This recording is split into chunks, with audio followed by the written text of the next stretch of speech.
This week's guest is presented to you by Bertarelli Cutlery. Marco Bertarelli at Bertarelli Cutlery has been in the knife sharpening business for decades. It's a family-owned business straight from the mother country of Italy.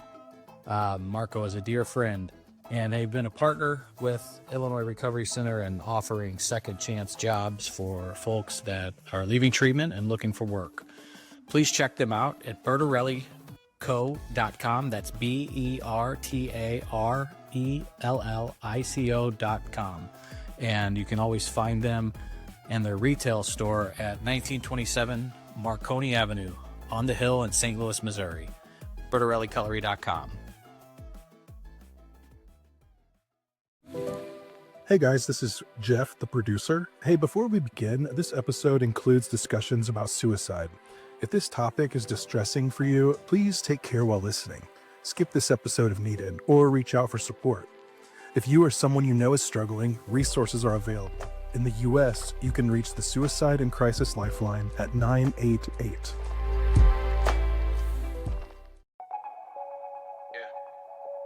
I'll react if I had to. Put some things in the past too, and don't let them distract you, but react if you have to. I'll react if I had to. Put some things in the past too, and don't let them distract you, but react if you have to. React if you have to, Don't know the time, just know that I'm, one of a kind, What's on your mind, What hard to find, Beautiful mind, Still in my prime, Just know that I'm, What's up, everybody? Pond Office Anonymous, episode 7, I think. Yeah, 7. We're here.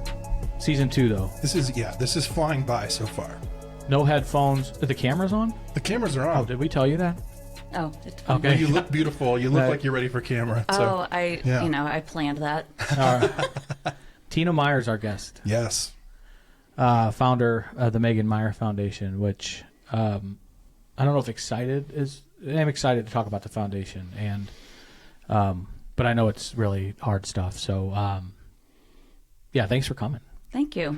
And we have Ken Iggy Strode, who has been a champion of the foundation, who got introduced us through a cult radio show we used to all participate in, and Iggy's got a face for radio, so here you are on camera. Put me on camera. Thanks for inviting me. Iggy, Thanks for coming, guys. I have a mutual friend. I reached out. I said, hey, what do you know about this Iggy guy? And she said, Oh, it's a she? she said, he's harmless. Tell him who You it have to was. tell me who it was. Learn. Oh.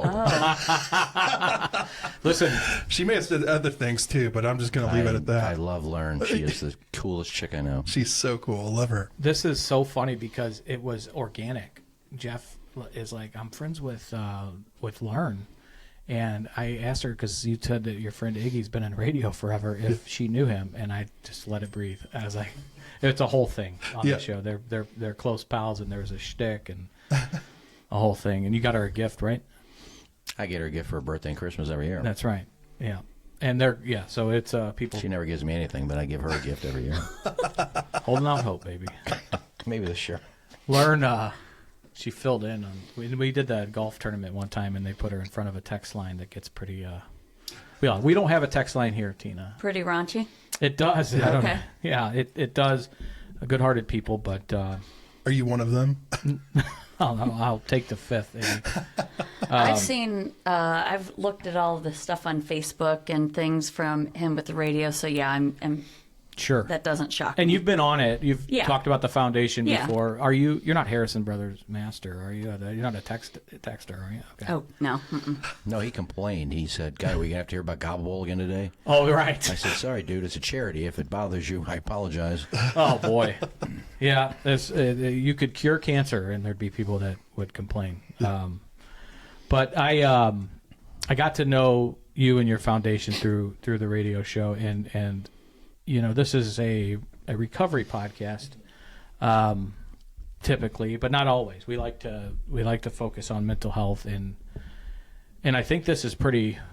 Why me and Iggy were talking, it's important, is because it's pretty recovery adjacent. When kids go through it, as your daughter did. So, just diving right in, you want to introduce yourself and the foundation and talk a little bit about Megan? Sure. So my name is Tina Meier. It's Meier and Merriweather. I'm married. But I... Is the gentleman in Italy? Yeah. That's what Derek, you're talking. Okay, yeah. so yeah, I want to make it clear how jealous I am that.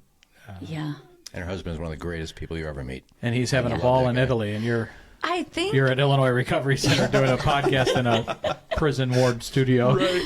Yeah, he's an amazing guy. He really is, and it's for work. So, yeah, I mean, but he still gets to go. He said he had the best gelato of his life tonight. So I'm like, yeah, Maybe we shouldn't talk about it because now I'm starting to get angry. Yeah, good for him. I know. I thought I turned my watch off on mute, but I think I turned it on. Oh, good. So you all wouldn't good. keep hearing the dings. It's all good. All good. We are a unedited kind of clown show. So, Well, then I'll fit in. so he's in Italy, but you came in all the way from St. Peter's, which is about an hour drive during rush hour. So I can't thank you enough for the commitment, and excited to tell people that listen about the foundation, and then we can get onto the why and why it's so important to talk about. Yeah, so I started the foundation in December of 2007, and my daughter, it was because of my daughter, Megan. So, I think, when you're young, you kind of envision what you think your life is going to be, right? And, you kind of go down that path, whether you're in a relationship or you have kids or you're in a job, and you kind of are just full force. And then when tragedy hits, you know what, you've seen it on the news, other people going through it, and you're like, there's no way I could survive. I couldn't go through this. How are people dealing with it? And you always are like, just please make my family okay, right? Please keep my kids okay. And when tragedy hits, there's not a roadmap of what to do or how to do it. I mean, grief and trauma, and it's individualized for each person, right? And I think that, I wish there was a better path, but there's not. It's not like, okay, you take these 10 steps and you're going to feel better. Right. Right. If only. Yeah. Right. And I think for me with Megan, I knew after everything happened with Megan, which I'll explain, I didn't want to keep quiet about things that are uncomfortable for people, right? That I knew talking about this subject was not going to be easy, but I felt it was so important to talk about it. And I thought in the beginning, if I could just go to a couple of schools, right? If I could just go help a few people, like I would feel like I did what I needed to do. And this many years later, I feel like I've barely scratched the surface, right? I'm like, all right, we have not done anything yet to date. There is so much more to do. But, to kind of backtrack, my daughter Megan, is the whole foundation was started because of Megan was born on November 6th of 1992, my firstborn. And of course, I thought I was going to be the perfect mom because I was going to learn from everybody's mistakes, right? Like I was going to do it differently. And she was born, and this was a kid that from the moment she was born was 9 pounds. She was into everything. She was kind of like, she was sweet and wonderful and great and giggled, but she was also so curious about things that I was always behind her, right? Mm-hmm. And Megan, growing up, was taller than other kids, bigger than other kids. And when she went into kindergarten, she looked like a second grader. So when she stood at the bus stop, she looked like a much older kid. Well, when you go into kindergarten, she's standing next to all these other kids her age. And then other kids started noticing or saying things because kids just say stuff, and it's then you're tall, you're a giant. And then it was when they would sit down on the ground, your legs are big, right? And then it became, you have thunder thighs, and it just started with some of these names. And I was always one of those parents that thought, I'm not gonna let them like, oh, every name somebody calls you, that's the worst thing in the world, right? It's not okay. But I was always taught to, Tina, be the better person, look the other way, just kind of move on, go find the positive in things, right?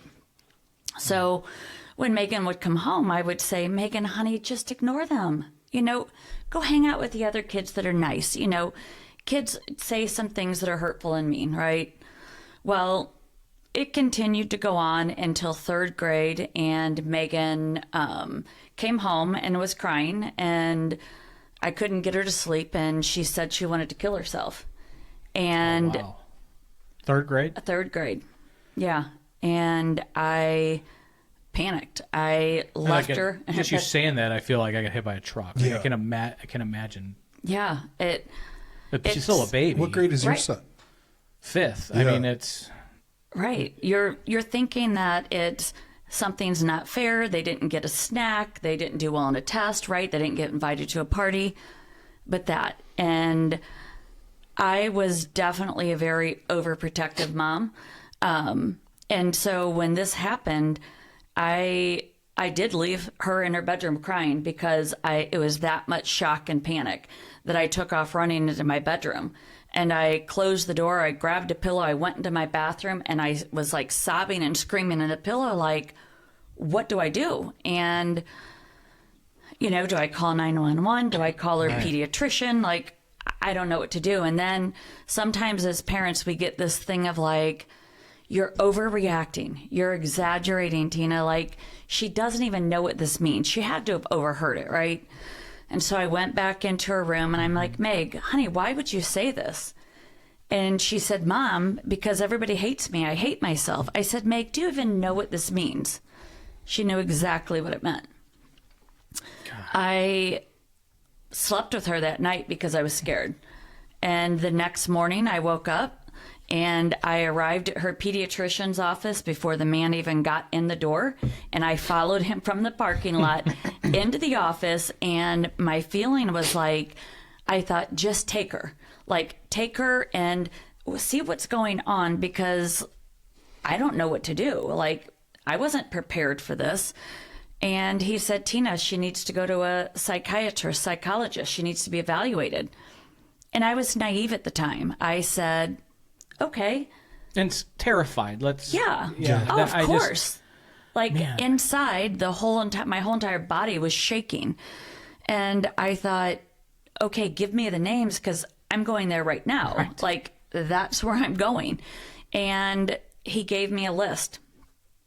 And I called all the people on the list, and it was private pay only, not accepting new patients, 5 and under, eating disorders, boys. I mean, you name it. And then I called St. Louis Children's Hospital, got a list from them, did the same thing.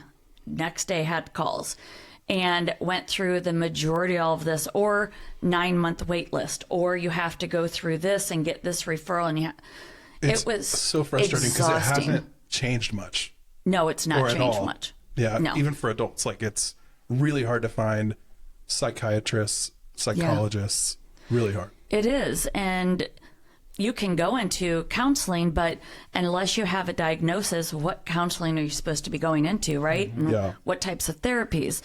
So I finally got her in to a place, and it was like a 3-month wait still at that point. And I was petrified. You're like, now we need to get this fixed. Absolutely. I can't, right. A 3-month wait seems like eternity. It was.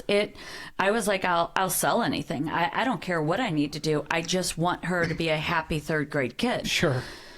And so during the 3 months, I parented completely out of fear. I did everything backwards, upside down, wrong that you could possibly do. I stood over her basically because I was so scared. I had my husband at the time, her dad, change the locks on the door so she could not lock the inside of the door. I didn't let her spend the night at other people's houses. I monitored if she went and took a bath. I sat outside the bathroom door while she was taking it. And if I didn't hear anything for a while, I Tina. would like, hey, Meg, and I didn't want her to know. So I would like bring up something, right? Hey, do you need a towel? Do you need something? And it was my whole time. And I didn't want to tell other people either, really, because I told my best friend. But even good-hearted people, even family, they all have their own opinions, right? Sure. Well, if you weren't so lenient, right? Or if you weren't so strict. Well, if you would monitor what they eat or the time they go to sleep, or if you wouldn't do this. And I didn't want to be judged because I felt so much shame in and of itself that like I was failing her. Like, you should be able to help your kids. And I'm thinking, how can I not make her happy? Like, what am I doing wrong? Because it felt like everybody was doing everything right. And I was the one that was screwing it all up. And my whole thought was, if I could just get her in there, I'll figure out what the answer is. And then we'll go through. My thing is like, give me the answers and the solutions, because then I'm going to follow the steps, right? Well, it doesn't quite work that way, right? And so she was finally diagnosed with depression and ADHD. And third grade is like 9, right? Yeah. Because I'm just doing math on my 11-year-old. Yeah. So. And yeah, she was, I thought depression. I mean, we didn't talk about that in my house. It wasn't like people were really diagnosed with that. Sure. And at least in my family. Right. No, I think you're 27, 28 years old. Oh, absolutely. Yeah. Double that again. And, generationally, when you're growing up, it wasn't, you go out and don't come back till you're happy. I mean, they throw you outside and it wasn't a thing. Yeah. I mean, I'm 54 and, my childhood was different. That's a whole nother probably podcast. We could do an episode but next week on that. Yeah, my dad had a grand mal seizure when I was 9 in front of us, and found out he had a brain tumor. And they said he only had 6 months to live, but he did live for 6 years. And then my brother had a brain tumor, like 2 years after my dad did. So Trauma is your middle name. Yeah. Got it. Tina Trauma Meier. Wow. So, yeah, we did. There was none of that. Our whole world was filled with just all of those things, right? Imagine what you were going through, and they just didn't have barely scraping the surface now, especially on adolescents and kiddos. Right. I just remember going through the IEP process for my son's ADHD and how hard that is. Yeah. So she's diagnosed depressed, ADHD, right. 9 years old. Yeah, and I thought, okay. What do they do? Do therapy.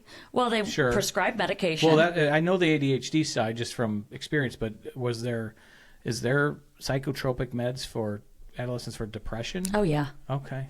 Yeah, they wanted to start that, but I was scared. I'd heard back then talking about ADHD was these are just kids that don't learn as well in class. They kind of are all over the place. They're forgetful, but I didn't want her to be a zombie.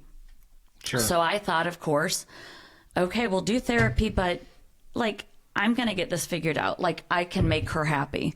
So I thought I did all of the things of, Megan, do you want to have friends come over? We'll go to the mall. We'll go do this. Or, hey, let's go do a movie night. And I thought I could create all of these things to make her happy. And it was finally, there was 2 times. One, we were at the mall, and she saw these other girls that were like a year older than her walk by, and she was with her friends. And it was the look that she had of like, she felt so inferior to them that she almost kind of like melted in the chair. And from that point, I could not get her to be happy, smile, anything. And the other time was Six Flags. I took her and several girls to the water park there, and she was so excited. And we went and she took, they take off their cover-ups and they put them in the little lockers and they get their towel. And the second she took off her cover-up, and then it was like she looked at herself and looked at the other girls, and it was an instant change in her personality. And she grabbed a towel, wrapped it around her, everything changed, would not talk. And when Megan closed down, Megan locked down. And she sat on the chair. She did not want to swim, didn't want to do anything. And it was at that point that I'm like, okay, I can't keep going through this. So I took her out of school on a Friday and I started the medicine. And then I wanted to see how she did Friday, Saturday, Sunday, because I was just scared. And the medicine through that and the therapy, I guess helped. But it was really from third grade going into fourth grade, she had this phenomenal teacher who sometimes when you get those teachers that really find the special things in your kids and can connect, they are different kids. This hits so close to home, 100%. I get it. And I was like, finally, she seemed happy and was making friends. And I thought maybe she's doing really well. But there was still always this thing with Megan of her body image compared to the other girls. So at this age too, she's so young. It's it is. You're how old is your daughter? She's 9, so around the same age. Yeah. It's hard. God. Oh, it's scary, And they, for her, I think Megan was, because again, she wasn't tiny and petite compared to the other girls, but I used to I was told by the doctor, like, if they struggling with self-worth, get them involved in extracurricular activities, right? I tried horseback riding to ice skating lessons to volleyball to softball to piano lessons to cooking lessons. I mean, you name it. I tried everything I could. And Megan was really good in the beginning. I'd buy all the stuff, sign her up. She was great. And then once it became a little bit more work, Megan was like, yeah, I'm done. Right. So it was really hard to get her connected. But I think she always looked at the kids that she so-called thought were popular, which they know popular kids, right? Who wants to be invited to their party and who wears the cute clothes and what boys talk to those girls more and who's going to get to sit next to them at lunch or out in the playground, right? So Megan always was trying to figure out how to be funny or goofy or bring things to them to get them to accept her. And, she wasn't one of those kids that if people said, oh, could the teachers have seen she was getting picked on? No, they couldn't have, because she did have friends. Megan kept it quiet most of the time. It was usually the comments, the rude things, the things that would happen, not big and broad. She wasn't beat up. She wasn't sitting in the corner by herself. But she had those constant daggers and name calls. That's what I and was thinking. They were... but then she would try to bring them scented markers, right, or some goofy things. And then they would be nice to her for the day. And then when they were nice to her, then Megan thought they were friends. And then when that kind of wore off, then she was back to annoying. And it was this roller coaster. And, into fifth grade, Megan started doing what a lot of kids will do, which is standing up for the other kids that struggled even more than her. So she was that champion, but she didn't stand up for herself. And we now go into sixth grade, sixth, seventh, and eighth grade. These are really hard years for kids. They always talk about the peak of sixth grade, or the peak of bullying is the spring of sixth grade. Oh, really? Yeah, because they're in traditional, if they're in kindergarten through fifth and elementary, that's a little bit more protected. Sure. But now you go into middle school, these feeder elementaries come in together. And typically you've got that first part of the year, but then when after the holidays and that spring starts to hit, you've got that long haul. And now parents and kids have tried many different things throughout the year. And when those things don't work, all of a sudden the parents really start seeing them, not wanting to go to class, their grades dropping. They start seeing a lot of this happening. That's really interesting, the timing. I mean, has it got anything, you throw in puberty, that's everybody's going through it. Where I grew up, we were K through 8 in one school. And now living over in St. Louis, it's K through 5 in the 5th grade. And then he goes 6th, 7th, 8th, and then to high school. So it all is resonating and makes complete sense now when you peel the onion back that Right. this can be, a horrible time, and it's interesting. So thanks for sharing. Sorry. Yeah, I think a lot of times I think the spring is always the hardest for really kids in any grade, honestly. And it's because the start of school, everybody's kind of geared up like it's going to be a better year, right? They've had a break. And then they go through the year and then some things happen, but they tell the teacher or tell a principal or they tell parents or, and they kind of try to put like little Band-Aids on these things. And then once it gets to a point where it feels like it's not working, it's still happening, they really then start struggling and feeling like, okay, no one's listening. Parents get upset. It really kind of all comes out, and we always get the majority of our calls during this time. Like from the end of January, typically all the way through to the end of the school year. When you say get calls, this is to the foundation? Yeah, we get calls typically from parents most of the time that are usually at this point of it's been going on since the fall. It's been going on since this. We've tried this. We've tried that. Nothing is working. And my kid doesn't want to go to school. They've gone up and they've gotten really frustrated or mad at the school, right? The school doesn't want to talk to me anymore. The schools, and it just turns into this big, huge bubble that is going to burst, right? And so we try to listen to them, validate how they're feeling because they want to be heard. Absolutely. And then a lot of it is then trying to find out what is it that they're wanting, right? What does that look like? Whether the child to stay in school and it's working with the school? Is it you're wanting to move your child to a different school within the same district? Because we want to know how to be able to best support them. Okay. And so what we do is we're not attorneys. We don't provide, clinical advice because I'm not a therapist, but we will try to connect them. Do they need supports? And And so we really work with them and then try to provide them steps and supports and how to work with the school and how to work with their child. But it's hard. Well, parents are scared. You have, you may not have, and we've heard Eric here at IRC. We always kind of laugh about it, Jacob. You may not have the, clinical schooling, but the street experience is invaluable, and putting it to work for what you went through is what a gap you're filling for parents that need outlets. I think that's incredible.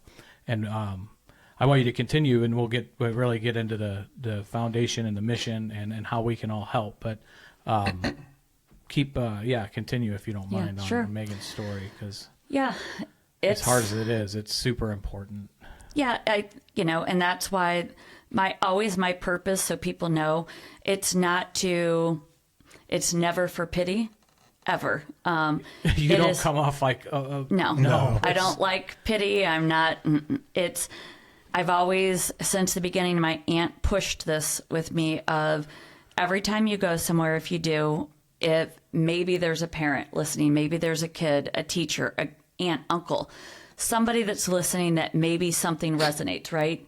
And so if it does, and then you can help somebody, right? And it's the one by one. And so it truly is why I keep this many years, still keep doing it and talking about it, because, people struggle and they don't know what to do, and so for us with Megan, she entered 6th grade, and, Megan was this kid that always felt like, even though she had friends, her whole goal was those popular kids because they were the ones that controlled everything. That's what she felt. And she thought if they would accept her, they would stop making fun of her, right? And she would say, oh, they're my friend's mom, because I'd say, Megan, stop giving them stuff, right? Stop. If they're mean, don't talk to them. Just ignore them. Leave them alone. Right. Megan's like, Mom, you don't get it. You don't understand. They are my friends. And it's really hard. It's hard to try to convince them that they're using you, right? Mm-hmm. 7th grade, it was horrible. Megan, not too long into 7th grade, would start crying, going to school, start crying, coming home from school. I noticed one day that she didn't have money in her lunch account. And of course, I felt like the worst parent in the world. I'm like, oh my God, I can't believe it's at 0. And so I ran up to her school and I went to hurry up and put money in there. And I saw her sitting at a table that all with other kids, but she had a water bottle and a napkin. And I did not want to embarrass her. So I said to the secretary, hey, listen, I don't know if she's not eating because I forgot to put money in her account. I feel horrible. Can you please go let her know? And so I thought, okay, fine. She went and let her know. She probably got lunch. She comes home and I asked her, hey, did you get lunch? She's like, oh, yeah. And I said, oh, because there wasn't money in the account. I completely forgot. And she said, oh, yeah. And I said, Megan, did you eat lunch? Yeah, I said, and it was the way she was saying it. You knew. And I'm like, what is going on? What is happening? And I thought, honestly, she was doing the girl diet, the restricting diet. I did it in 7th grade too. Way back in the day, they would probably put my mother behind bars for allowing this, but I ate baby food for a solid 30 days. Really? Oh Yeah. my God. Because my goal in 7th grade was there was a store called 5, 7, and 9. And all of the girls, if you were in that clique, you wore a size 0.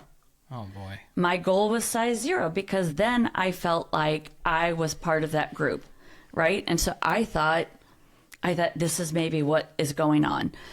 Well, when I pressed her more, which it was hard to do with her because she locked down on me, she finally told me what was going on. She said the boys, which these were the popular boys, that the same boys for years and years, would stomp behind her in the lunch line, calling her a fat cow and an elephant making animal noises. And that's why she stopped eating lunch. And of course, But damn, I would my too. brain, right. Fuck. At the time, my whole brain was like, it was frustrating for me because I was like, Megan, I told you, just ignore them. If you would leave them alone, stay away from them, they would leave you alone. And Megan looked at me and said, Mom, could you do that if it was you? And it was one of those things where I was like, it stops you in your track. Like, you say all these things to your kids and it's from like what you know, what you grew up with. But then I was like, no. It's like a profoundly response for a girl that has gone through it all, and to say that in the place of hurt it came from, to try to spell it out to you. Right. Yeah, it's like profound, but boy, it cuts deep. Yeah, I mean, I felt god awful because I'm like, I have been telling her this. I've always been the type of person of, I'm not going to be the one of, it's not my child is perfect. No, I knew my kids were not perfect. So I never wanted to be one of those parents. I wanted to be, if you did something wrong, like, you need to be held accountable, right? Mm-hmm. If kids are being mean, you go and hang out with the kids that are nice or decent. Sure. There's always going to be ignorant kids, right? Well, so I said, okay, I'm sorry. Like, I've been telling you to ignore them this whole time. But then I did the complete flip of, because then as parents, we have to have control some way, right? Mm-hmm. So then my control to fix it was, I'm going to go to the school. This is not okay. You can't keep going through this. And Megan grabbed me by the arm, begged me not to go to the school. She's like, Mom, you don't get it. You don't understand. It's going to make it worse. I'm like, what do you want me to do? And she said, nothing. I will handle it on my own. And she was still going to counseling. And I thought, I know I have to let her make mistakes. I know I cannot fix everything for her. And so I thought, okay. I said, but if this keeps happening, I have to do something. Well, it got worse. Her grades plummeted. Girls, later, afterwards, I didn't know then, said that she would take zeros in gym. I found out later that she forged my name for gym and brought ace bandages to wrap her ankle because during gym, the boys thought it was funny to run next to her and grab their legs and shake their legs. And see, here's the thing that this is why bullying is so complex, right? Because it's not always out there, visible for everybody to see. It happens little by little by little, and it builds. And when kids know what triggers you, what gets under your skin, what bothers you, it doesn't take much because it can be this kid and then they say, hey, did you know so-and-so? They walk by, they mock, they laugh. So it's just these layers that keep happening. And Megan did not want to sign up for gym. And I could not get her to hardly go to school. She begged me to pull her out of the school. And it wasn't that the school was horrible. It was that schools they have to be able to give education to kids, right? They can apply consequences if they know what's going on. But also there's all these steps and procedures and there's all kinds of things with all of that. But the reality is that they cannot change another child's behavior, right? They can't follow that kid around. You have no clue what the parents think or what's going on there. Sure. And so I knew nothing was going to change. And I thought if I could switch her to a different school for 8th grade, maybe she would have a fresh start, maybe a smaller school. And so we did. We switched her to a private school for her 8th grade year. And it was not that I thought private school was going to be perfect. I just knew they all had to wear the same thing, right? It was a much smaller school, and I thought maybe a fresh start. Going into 8th grade over that summer, Megan and I started going to work out just to try to, because I'd always struggled with weight my whole life, it was never diet, never anything. It was like, let's just be healthy. Let's go for a walk. Let's go do this. So we would do that, and she was feeling better about herself. And going into that summer, the end of the new school year, she had started a volleyball team. She started hanging out with new friends, and she started really looking at herself in a different way. Not like she thought she was this beautiful person, but it's like all of those name tags for so long, it was like she was taking some of those off. And I thought back when, we had cameras, it was digital cameras, and that you had to do the reverse in the bathroom mirror is what they did. Those pictures, she took tons of selfies back in the day. And I thought finally it was this deep breath of okay, she's happy, she's doing well. 8th grade started. 8th grade year started, and that's when MySpace and AOL Instant Messenger were out. And that's when everybody wanted to be a part of it. And, the rule was you were supposed to be 14 years old at the time. Megan begged me to have an account, and I said no. I watched Dateline and How to Catch a Predator back then with Chris Hansen. Yes. Still watch those shows. Yeah. Dateline it's like I watch Dateline every Friday night, and then on the channel it's always on. My wife makes fun of me. She'll be reading a book, and I just want to watch murder. It's like I know. My husband said if there's anything that happens, I'm going to tell everybody to watch her because she watches way too many of these shows. You know how to, you're like telling, don't do that. You're going to get caught. Yeah, right, yelling exactly. at the TV. Yeah. But MySpace, man. And that was the first, wasn't it? The it really was. Of the social media. Right. Yeah. And it was I don't think I ever had a MySpace. I think Facebook was in 2008. I think I joined it, but you had to have a .edu. Yeah, I was going to college to get Facebook. Right. And MySpace, they were letting. She was how old when she got a MySpace page? 13. And anybody, I guess, I don't. But I do remember that being the big. Yeah, if you could get online, you could get an account. There was nothing that was. Yes, they clicked the box for terms of service and said, So, yeah, that's right. yeah. Mm-hmm.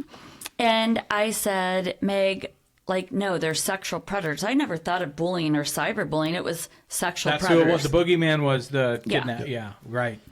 And I knew my kid. I knew Megan, even though she was doing good, I knew that for her, she would always push the envelope, right? Like, if there was somebody being nice, Megan was not gullible and ditzy in any ways, but that acceptance, that wanting to be accepted by people, I knew that was my concern with her. So Yeah, it was a driving. I can see that. Oh, yeah. Going through, all the shit she's been through. yeah, and I'm thinking, you are doing well now, like. And she begged, and Megan was relentless, believe me. And all the other kids have it, right? Yes, of course.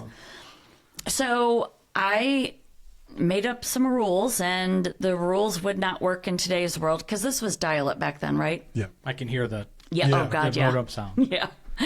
So I said, you can have the account, but I have the password. You do not have your password to your account. The profile had to be kept private. I had to prove anybody on her page. Computers were like an open space. She wasn't allowed to have a computer in her bedroom. And because of watching those shows, I even purchased a little disc that you could put, and it would monitor every instant message and every website she went on, because back then we didn't have that, right? Right. I told her about all of these things, and she told me I was a warden of a prison. Like, there was no other parent as horrible as I was. Sure. Yes, I know. I'm not doing it to be mean. Those are hard to hear as a parent too. I give in. My It's weak hard. spot is if Charlie, if he gets, and he starts, he knows what he's doing too. It's like it's this little cry, I'm like, shit. I know. Yeah. All right, here's $50. I'm a big sap, like when it comes to that. So It is so hard. prison warden's tough. That's a Yeah. tough. She told me that forever, because I was the mom that didn't let her just go spend the night at somebody's house or just let her go to the mall, because I always knew Megan from the jump. That kid was gone, right? Sure. So I knew if it was a mall, and I would say, Meg, do not go outside the doors. That kid would have walked right outside the doors if that's where everybody else was going, right? Or she would have been the leader. So I always was that mom. And I let her have this account, and I was learning as she was going, right? She knew how to do all of this stuff. So I would sit next to her. I would log her on. She could not see the password, and she created this account. And, for the first, week or so, things were great. And then she got a friend request from a boy by the name of Josh Evans. And Megan was boy crazy. Jesse McCartney was splattered all over her walls back in the day. Who's Jesse McCartney? Why am I? He used to be an actor. I think he sang back in the day. It's a little blonde kid. Okay. Yeah, He's she probably had- like a boy bander He's or a full adult by now. So. Oh yeah, he's full on Okay. adult. Yeah, he had blonde hair, but she he loved. was the Tiger Yeah. Beat Oh, yeah. kind of deal, the George Clooney of 2000s, was it? 2000. 2006. Okay. Yeah. And so she loved Destiny's Child back in the day. I know and them. She loved All right, I feel Bow better. Wow, Yeah. and she loved Oh wow. Okay. everything. So I, when she was on there and she was creating all of this stuff, it was kind of like, okay, things are going really well. Well, this friend request that came in, this boy, he had brown, I still can, in my head, I know exactly what, if you showed me 10,000 pictures, I could pick him out. And the picture was this good looking, kind of a chiseled face, looked like a teenage boy. And she's like, Mom, he asked to be friends. Can I add him, please? He is so hot. I'm like, Meg, do you know him? Is he a friend of a friend? She's like, Mom, I don't know. He's just hot, please. And I said, okay, here's the thing, Meg, I'm going to let you add him. But anything negative, anything sexual, he's deleted immediately. And absolutely, I know it sounds crazy, like saying it. And I know being the parent on the other side, I would be like, well, there you go, lady, right? Come on. What is your problem? Why would you let her add somebody? It's so easy to that- fucking judge from It is. afar. Yeah.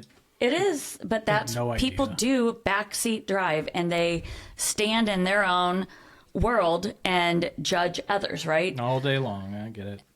I did it because I knew my kid. If I said no, she thought this boy was hot. Even with dial-up back then, Megan would have gone to the library. Megan would have gone to a friend's house. All you had to do was create it in somebody else's, right? Yeah. I knew for sure that kid would have done it. And I thought, at least if I monitor it and I'm here, I've got the password, I could monitor it, right? Josh and her became friends. Well, so-called friends, right? They talked back and forth, and I was the mom that do not put where you go to school, do not put any type of your uniform logo on it. They can pinpoint where you're at. Don't talk about the mall. You name it. I lectured all the time. But Josh, told her she was pretty and she had beautiful eyes and she thought he was cute. And again, during the same time, she was not sitting in her room like this was her whole world, right? She was going to the movies, going to football games, playing volleyball, doing really well, but he thought she was cute and she thought he was hot. So they started talking, and probably several weeks start going on, and she's talking to her other friends, and now we're getting ready it's October 15th, 2006, and her birthday is going to be coming up on November 6th. And this night, Sunday night, she asked me if I could sign her on to the computer. So I signed her on, and there was a message from Josh Evans that said to her, "I don't want to be friends with you anymore. You're not a nice person." And it wasn't a horrible message, right? It was just kind of like, what? And she looked at me and she's like, what does that mean? I'm like, honey, I don't know. You have to ask him. I mean, maybe, I have no clue. Mm-hmm. Maybe they had a bad day, right? So she said, "Where'd you get this from?" And then there was no response. And she was talking to her other friends and she was trying to talk to them about her birthday party and what she wanted to do. And I said, "Meg, you need to get ready to sign off." And she said one more message to him of, "Where'd you get this from?" But still no response. So I signed her off, or I made sure she logged off, because I knew that kid, that if I did not, she would come back or sneak back down into the kitchen or wherever the computer was at. So the next day I take her to school. She stops that morning to go get Hershey candy bar, because she would break apart pieces, give stuff to kids at school, right? And I go to pick her up that day. She was in a great mood. She had handed out her birthday invitations. Everything was great. I come home. It's pouring down rain. But the second we walked in the door now, she wants to get onto MySpace. She wants to see, did he respond, right? So I signed her on. I said, "But you've got a few minutes. I've got to take your sister to the orthodontist when she gets off the bus." Her sister was in 5th grade at the time. And so when I signed her on, the messages came from Josh that said, "You heard me. No one likes you. No one wants to be your friend." And Megan started responding back of, "Why are you saying this? Where are you getting this from? Who's telling you this?"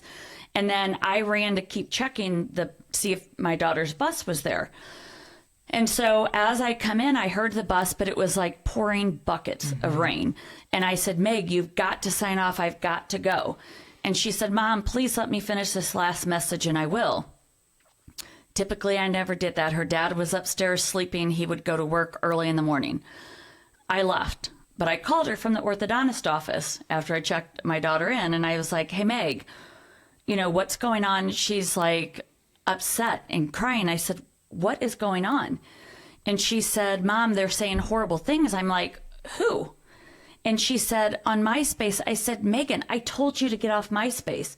I told you to sign off. Get off. I will be home." I called probably 20 minutes later again. She was sobbing to the point I couldn't even hardly understand her. And I said, "Meg, please sign off. I will be home." And going home as a parent, sometimes you're just like, shit. I've got the 5th grader in the car. She's crying because they tightened up her braces. We've got homework. Megan's at home crying. We've got dinner. So I come through the door. I run in where Megan was at. She's sobbing at the computer.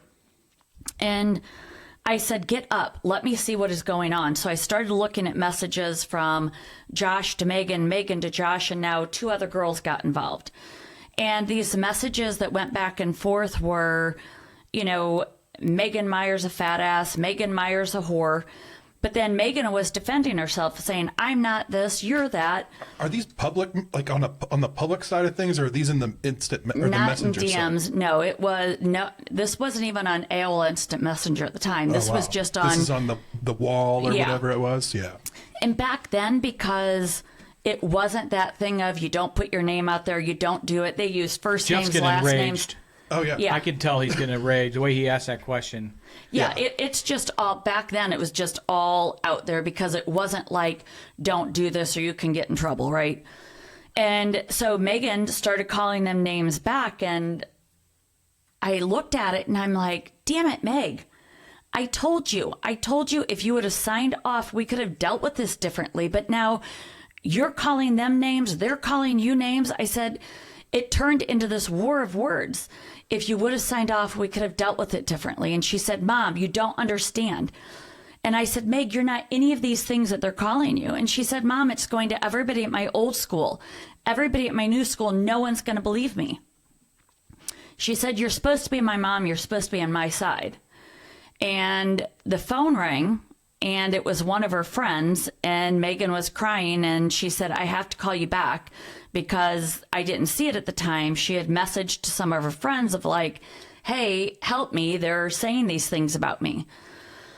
She ran upstairs, and I was still trying to get a grasp of what was going on. And then her dad came down. He had talked to her for a second at the top of the stairs, but she went in her bedroom, slammed the door. And then he started talking, and we started arguing about it because he's like, she doesn't need to be online, and I don't know what's going on. And it was probably maybe 20 minutes went by, and I just got this feeling that rushed through my whole body. And I took off running upstairs to the room. I opened her door and found her hanging in her closet. I'm so sorry. Yeah. I screamed. Ron came up, got her down, and I tried dialing 911, but as I was dialing 911, my daughter that was across the street was calling at the same time, and I'm screaming to get off the phone, to hang up, and trying to get a dial tone to call them. And she runs home in the midst of it and sees Megan and sees her dad giving her CPR, and I screamed to her to go run down the street to our neighbor's house, our best friends, and they came up, and the son started helping. He was 16, and I knew that he had just learned CPR from being a swim instructor. And so it was like Megan's brother. He started giving her CPR, and the paramedics came. They got her heart started and breathing.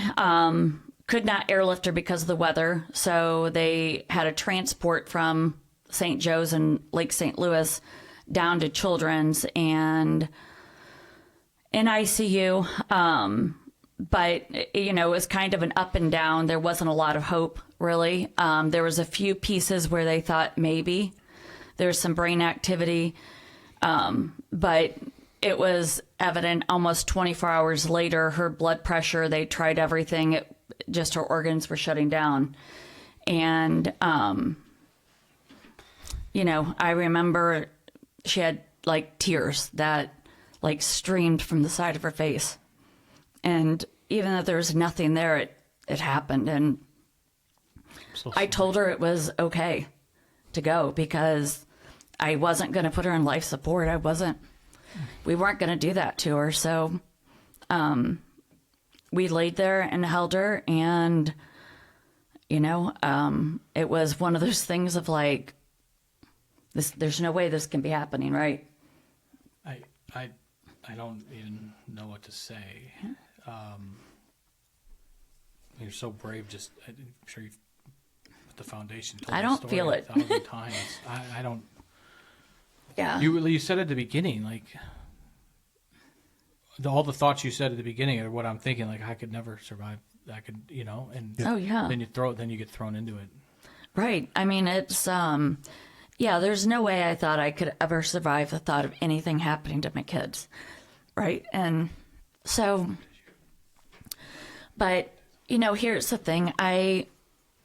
We went home and I could not go back to our house. We went back to my mom's house, but my husband at the time, her dad, Ron, and his cousin who had flown in town went back to our house to see, was there a note? Was there something? But there was nothing.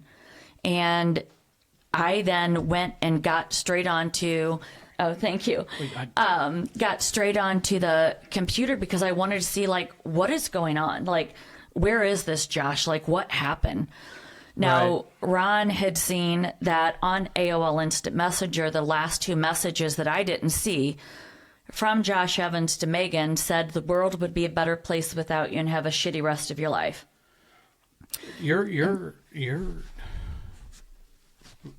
I don't know your husband, your ex-husband, Ron. Unfortunately, he passed away 2 years ago. Jesus. Sorry. Yeah, suicide. Oh, shh. Yeah. Holy shit. Yeah. Wow. I'm sorry. Yeah. The reason I was going to ask, like, I just picture being a dad because that's what I can empathize with. I'll never know how it feels to be a mother ever, but I believe in that motherly superpower that you guys have. We talk to moms all the time that with their loved ones that are struggling and needing to get them help, and we have the conversations about enabling, and it's always easy. I always tell them I'm in the cheap seats. I'm not a mom. What we're asking you to do for your loved one to seek treatment is to be not a mom for a minute, and it's impossible to fucking ask. So I was going to ask, is Ron like got a baseball like bat and ready, like to just go? I don't know. I don't think Ron. Is it more deeper than that? Like just ripped out and gutted? Yeah, I think he was.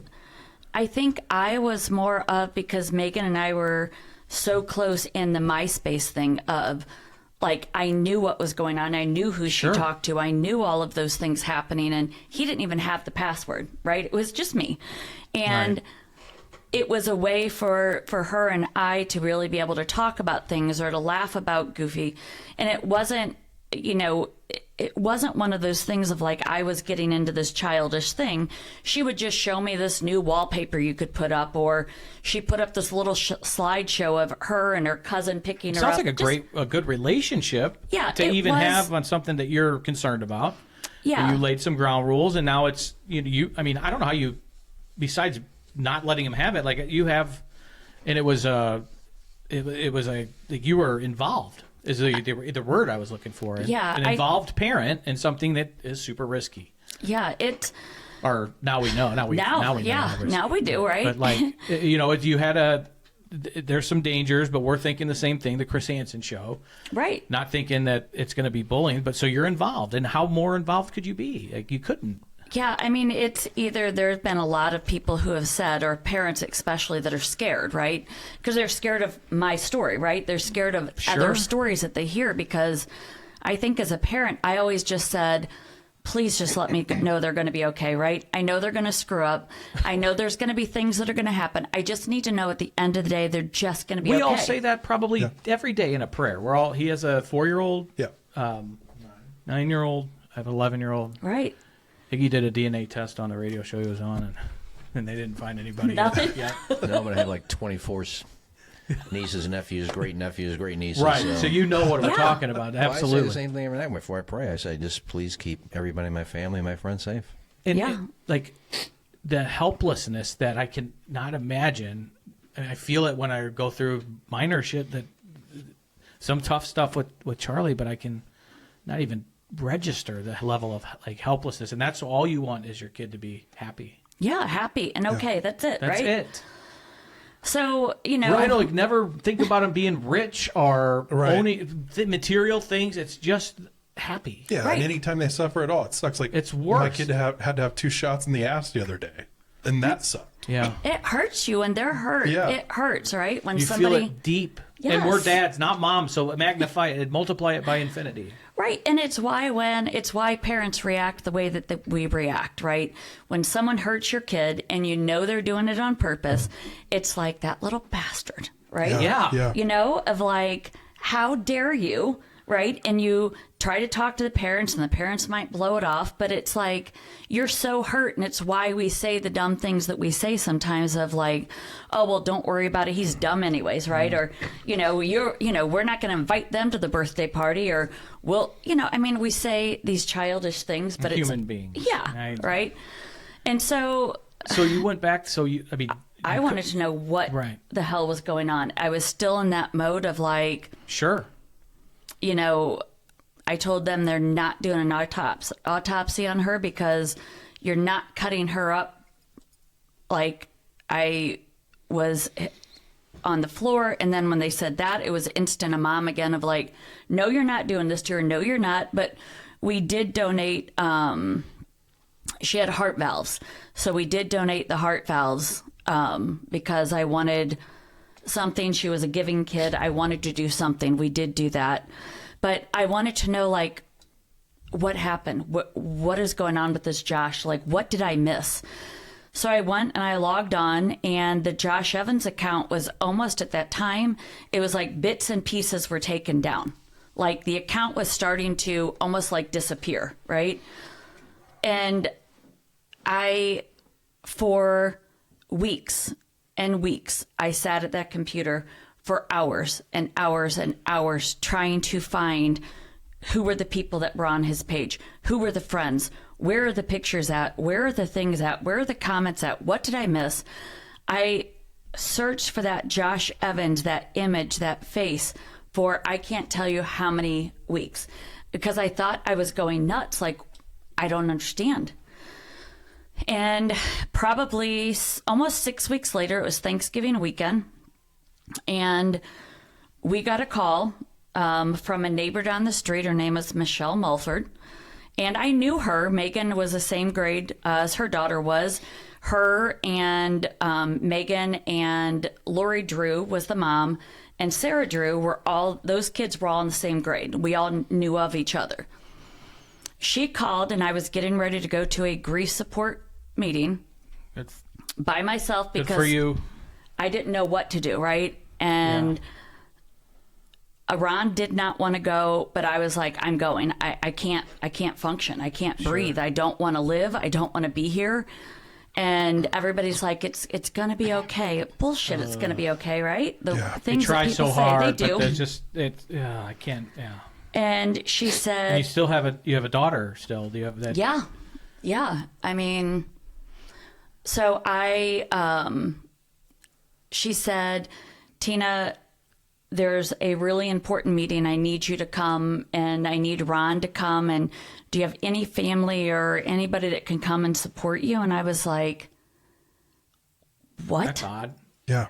Like, I thought, you know what? They want to be nosy. They want to know details about this shit. Like, no. I said, no, I'm going to a grief support group, and sorry. But I was like, I thought that's what people want to know. Like, they want to know the details of it, right? I'm not doing that.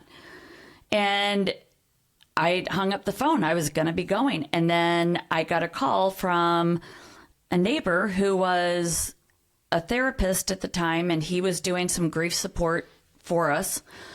And he said, Tina, I know Michelle Mulford called you, and it's really important. I know you're going to this meeting, but I need you to cancel it. We really need you to come to this meeting. I thought, okay, fine. So, Ron, did they tell you what? A counselor, they just said, we need you to come to this meeting. So we called Ron's mom and stepdad. Ron and I went, and where was it? It was at a counselor's office in O'Fallon, Missouri. Michelle Mulford's daughter was going to a therapist. So we walk in, and I walk in, and like one of the school counselors from the middle school was there, at her old middle school was there. And there's another counselor, and then Michelle Mulford sitting there. And I walked in, And they're all in a circle. And I said, so are you here to tell me that Josh Evans' account was fake? Like, is that what you're telling me? I don't know why I said it. And Michelle Mulford shook her head and said yes. And that's when she proceeded to say, it's a long story. We could be here for 10 hours, right? Proceeded to say that her daughter, Jessica, and Lori Drew's daughter, Sarah, went to soccer practice together. They went to PSR class, which how great is that? Catholic religion class, right? Went to that together. And what they did is they talked about how they created this fake account. They created the Josh Evans account. They did not tell the mom. They only told the daughter about this, right? And they said that they created this account because Megan was not being nice to Sarah anymore. That they heard Megan called Sarah a lesbian. I don't know if Megan did or didn't. Like, if she did talk to me, right, I would talk to Megan. But they created this account. So they had given, and this is where it gets a little confusing, they had given the password to Jessica, the little girl across the street. The night that all of this stuff was going down, the mean things that were going down, Jessica was the only one message that came anywhere from, except from the Drews' house. It came from the Drews to our house. One message came from Jessica's house. That was the message that said, you're not a nice person. I don't want to be friends with you anymore. The reason is because Megan did not add Jessica as a friend. Jessica was jealous because back in MySpace days, you had top 10 friends. Top 10 was you could move people around, right? Oh, so great. if you moved people around from 1 to 2 to 3 or what's going on, Megan moved a boy that they all went to elementary school with because she had been talking to him. He moved away, and Jessica had a crush on him. She was jealous. So she sent that first message the very first night. From Josh Evans. Acting as Josh Evans. The rest of all of it came back in. And what Michelle Mulford said was the way that she found out about all of this was because the night that the ambulance came down the street, Lori Drew called Michelle and said, I need to talk to Jessica, your daughter. And Jessica remembers like 13, 14 years old, yeah. right? That's inappropriate. Right? Yeah. She told Jessica to keep her mouth shut about the MySpace account. Fucking How beautiful. heavy is that for a 13-year-old child? Right. And the girl didn't say anything to mom because she was hysterical, right? Yeah. And she was afraid she was going to get in trouble, and she knew she had sent the message, so she was thinking. And Michelle had said her daughter just started to crumble, right? She couldn't get her to talk. She couldn't get her to, she was freaking out, sobbing, crying, and finally got her to talk. And that's when she told her mom what Lori Drew said, told her about the car rides, all of the things that were happening. Michelle, for a solid month after she found out. Now, during this time, the Drews invited us to Sarah's birthday party, which was 3 days after Megan's, and begged us to come down to support her daughter because I thought I was doing the right thing. So this is after Megan died. They're asking you to come down and Celebrate. they're their trying daughters. to help. And I thought they came to Megan's wake and came to Megan's I funeral. was just going to say that there was a funeral, a wake. Yeah. Yeah, I even stored Christmas presents for their kids in our garage because they wanted to hide it. It was a foosball table. And she didn't want her kids to see it. So I thought I was being nice. I helped her unload it, and I covered it up with a big, like, tarp type thing so her kids wouldn't see it. Her daughter came down and would come to our house and took Allison out for Halloween, invited us to the husband's surprise birthday party. And it was always one of those things of, Tina, it would mean so much. Sarah's really struggling. It would mean so much. Holy fuck. It would be, and so it was autopilot. You just kind of did these things. This entire time, Michelle Mulford is begging the Drews to come forward and tell us what they did. They refused to. Michelle Mulford then contacted the police department. Michelle Mulford contacted the school to talk to the priest to see if they could do something, was constantly trying to, she's like, I'm going to tell them. They cannot, I keep seeing the Drews interjecting themselves into their lives. Like, I can't watch this anymore. And she said, I'm telling you, I don't know what's going to happen. If I tell them, I don't know what they're going to do. And so I'm trying to forewarn you people, to tell you to do something, right? She tried, I mean, unfortunately, she just recently passed away. But I am forever indebted to her and her daughter for really pushing so hard. And it's finally, she told us about Lori and an 18-year-old and Sarah created a fake account. They found a boy's name, or a boy that they thought Megan would like. And they did this to make sure that, to see if Megan was talking about her daughter behind her back. That was the sole purpose in the beginning, right? What they told you? Yeah.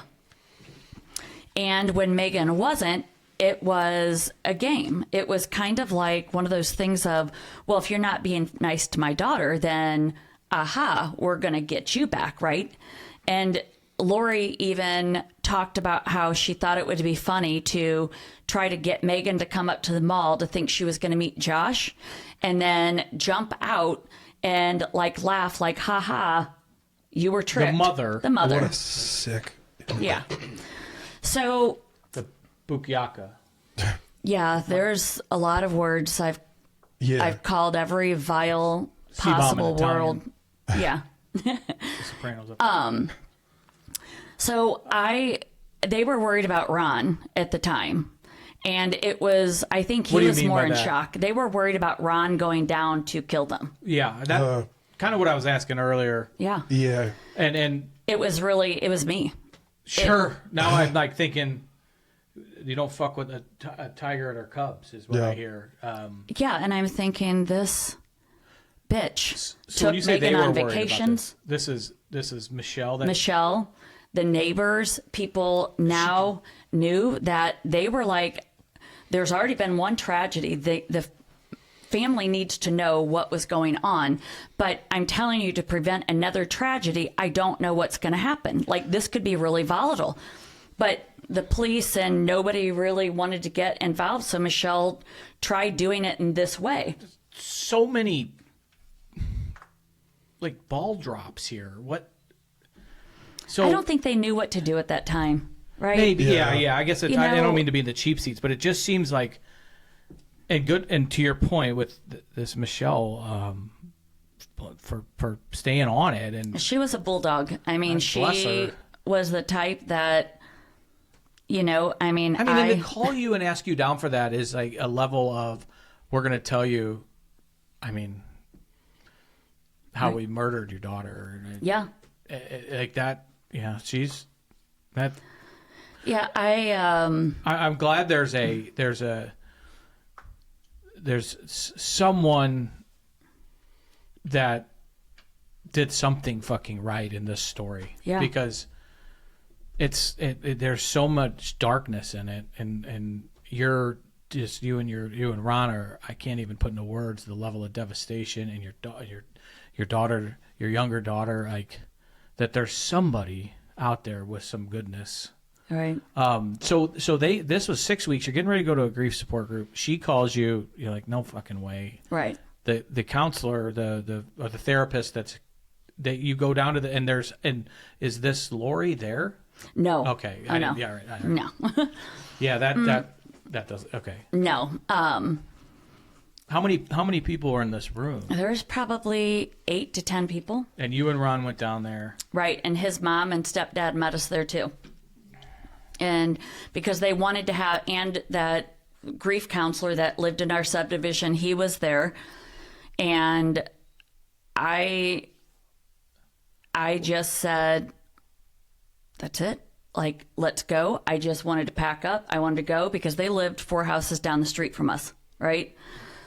And I was going to go destroy them. Yeah, sure. And our people blocked, the neighbors knew what was going on because Michelle had gotten us lined up, and they blocked us from being able to drive down to their house. So we parked in the driveway and we both tore off to run down there. And then people were holding us back because they were like, you can't, you have another daughter, right? So I don't know. I mean, it sounds like this is made up, but the only thing is we walked straight in that garage, and I grabbed an axe and Ron grabbed a hammer, and we pulled that stupid ass foosball table out, and we busted the living shit out of it. And then we loaded it into his truck, and we, on the box of it, spray painted Merry Christmas. And we drove down the street. He backed in, and we shoved it all out in their driveway behind their car. And then we came back home. And the Drews called the police. I kind of love it, though, that you did that. They called the police for destruction of personal property, and they wanted to file charges. So the police were down there, and Lori Drew in the police report, which we have still, stated that the reason that this all happened was because she created a fake account, again, to gain Megan's confidence, to see if Megan was talking about her daughter. The Drews then sent the daughter, the 14-year-old daughter now, down the street, like with their hands in there, like, what's going on? And people had to tell her to get home. It started a full-out war because my best friends lived right next door to the Drews. And so all of the family and the people were there, and it was this screaming match. And I kept trying to figure out, they had somebody watching me because I'm going to go kill that bitch. Yeah. I'm going to go kill her. And I kept running down the stairs trying to get around people because I wanted to go to her. And yeah, I couldn't. And I think, I don't know. It puts you in, it literally feels like you are absolutely psychotic. Like you are going through the stages of this god-awful grief. And then I found Megan. So I have all of these flashbacks of the post-traumatic stress, right? Which I still do. I was gonna say, they'll never Right. go away. I have to do this thing of like closing my eyes and like getting it out of there, almost like a shuffle on like of a picture is what I have to do to try to like shuffle it away from my head. And then it's like this sadness of my kid took her own life over this fucking joke. Are you kidding me? And then I can't do anything because I have Allison. And like, what are we supposed to do? And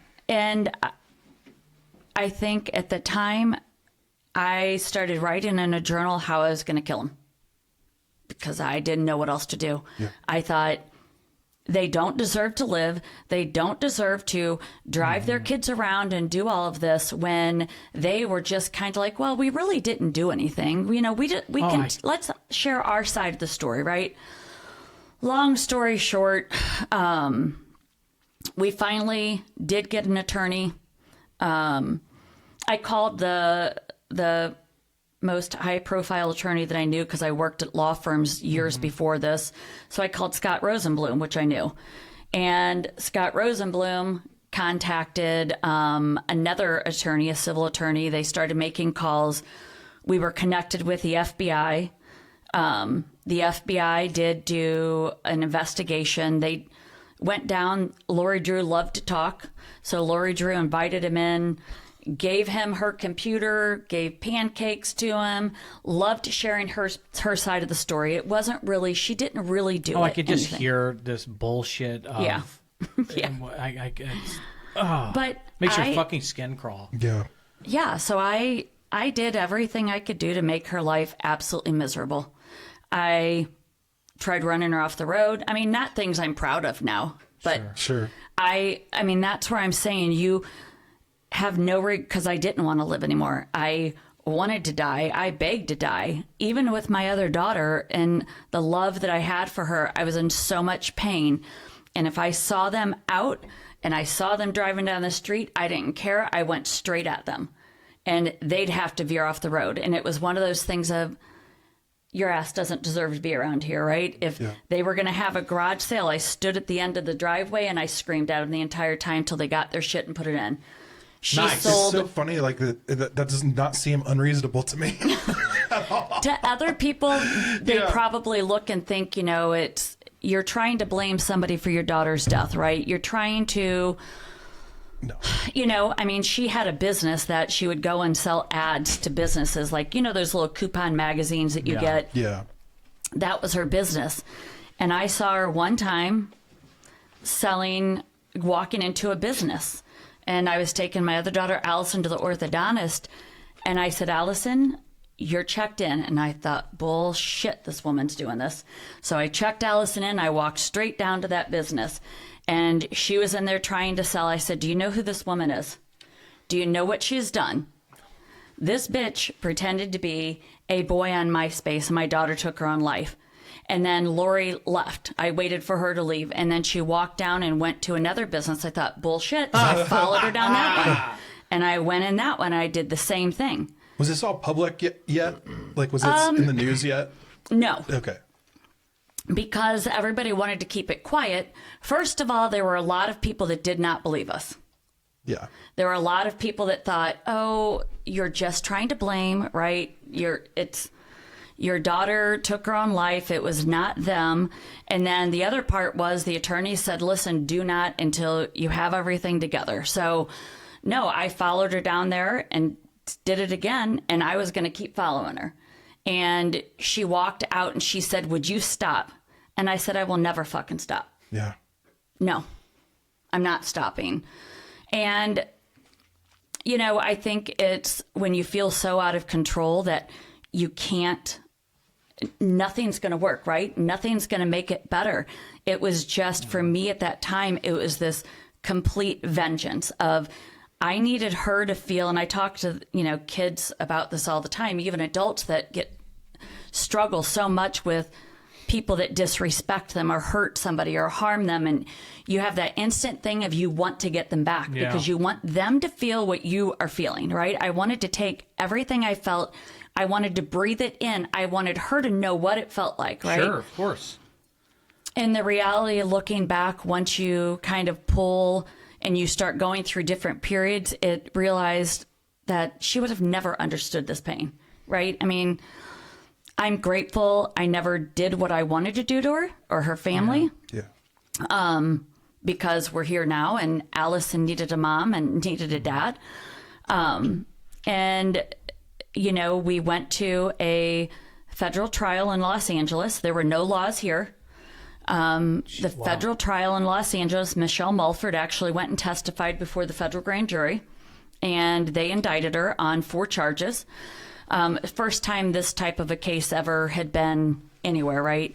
But it's like basically writing legislation is, yeah. It's hard to be, I guess, you wish there were proactive, but the technology's ahead of the laws. Oh, yeah, it still is today, right? Yeah.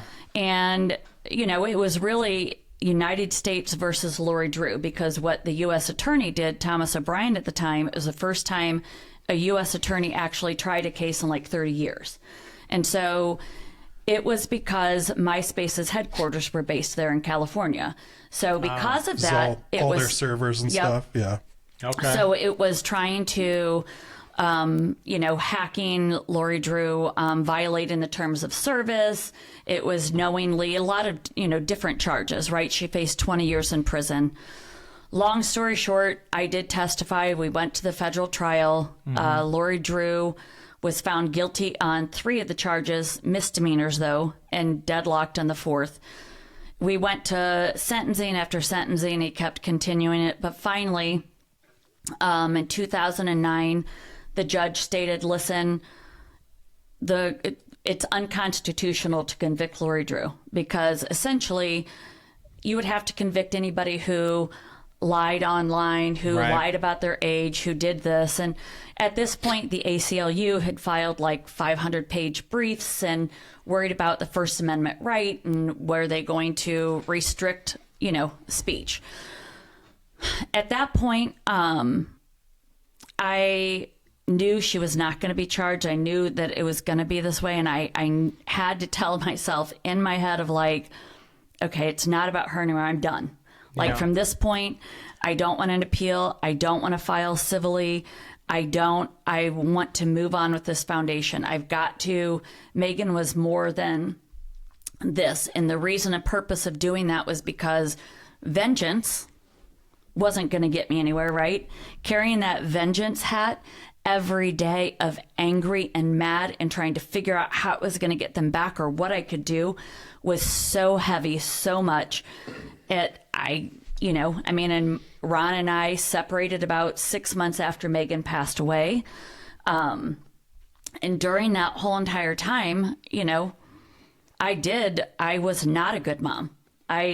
Before that, I was there in every single speck. At this point, I moved home with my mom. Allison was there, but I went out, I drank, I never did drugs, thank God. I was at least smart enough for that because I thought I'm stupid enough at drinking. Well, self-medicating is... That's all I wanted. I wanted to be numb. I didn't want to... And at this point, when the pain, news finally... I hear, and the anger, and that's all... like so real, and you had a right to every fucking ounce of it. I didn't know what to do. How do you deal with that, right? And so when I went out with my cousin, I could drink, and for a period of time, I didn't have to be me. Sure, right? I know that feeling. Yeah, I didn't have to. Or if people, when the news and all of that stuff started coming out, I didn't have to worry about the looks that people would give or the whispers that they would give or that's her, or the coming up to me, because then I could just get drunk, go dance. And I thought I was fun for about a solid 2 hours and 2 hours of it. And then I was passed out. Right. And, I've begged Allison a million times over, like, I just didn't know how to survive. I didn't know how to be in my own skin. I didn't want to watch TV. I didn't want anything that was going to be funny. I didn't want anything that was going to be sad, right? I didn't know what to do because I was crawling out of my skin. And even though I started the foundation and started speaking, the only way I could escape it was for that period of time. But I felt like shit 10 times over, because then once the couple hours of fun went away and you could not be you, then that deep depression, it would just all come back in, right? Of like, yeah. And, holy shit. We say it here all the time. I mean, you're curing your depression with a depressant. Yeah. And so when you wake up the next day, it's still there, and it's worse. And right. It is it is just a brutal cycle, because you do get that reprieve of a level of pain that I don't think anybody can even fucking comprehend at this point. Yeah. But the crazy thing was, I would wake up the next day and I would be thoroughly exhausted. I would take her to school, and then it was almost like this panic thing of like, what am I going to do tonight? Because I can't be home all night, because if I'm home all night, then I'm thinking about this all night and I don't know what to do with myself. And so like, I have to know there's a plan where I can get ready and go out and go not be me, so that I could take a deep break from being this. And, it was probably a year and a half that I wasn't an alcoholic. I didn't drink on the weekends during the days, but I used it absolutely 1,000% just to cope and numb, not be me. And, I think, thank God, I started settling down, and I started really with the foundation trying to figure out, like, now what do I need to do, right? Like, I can't keep doing this. I can't keep putting Allison through it. And I think that's the hardest part for people, is that I think even for what I was going through, you want it to stop, and everybody tells you it's time.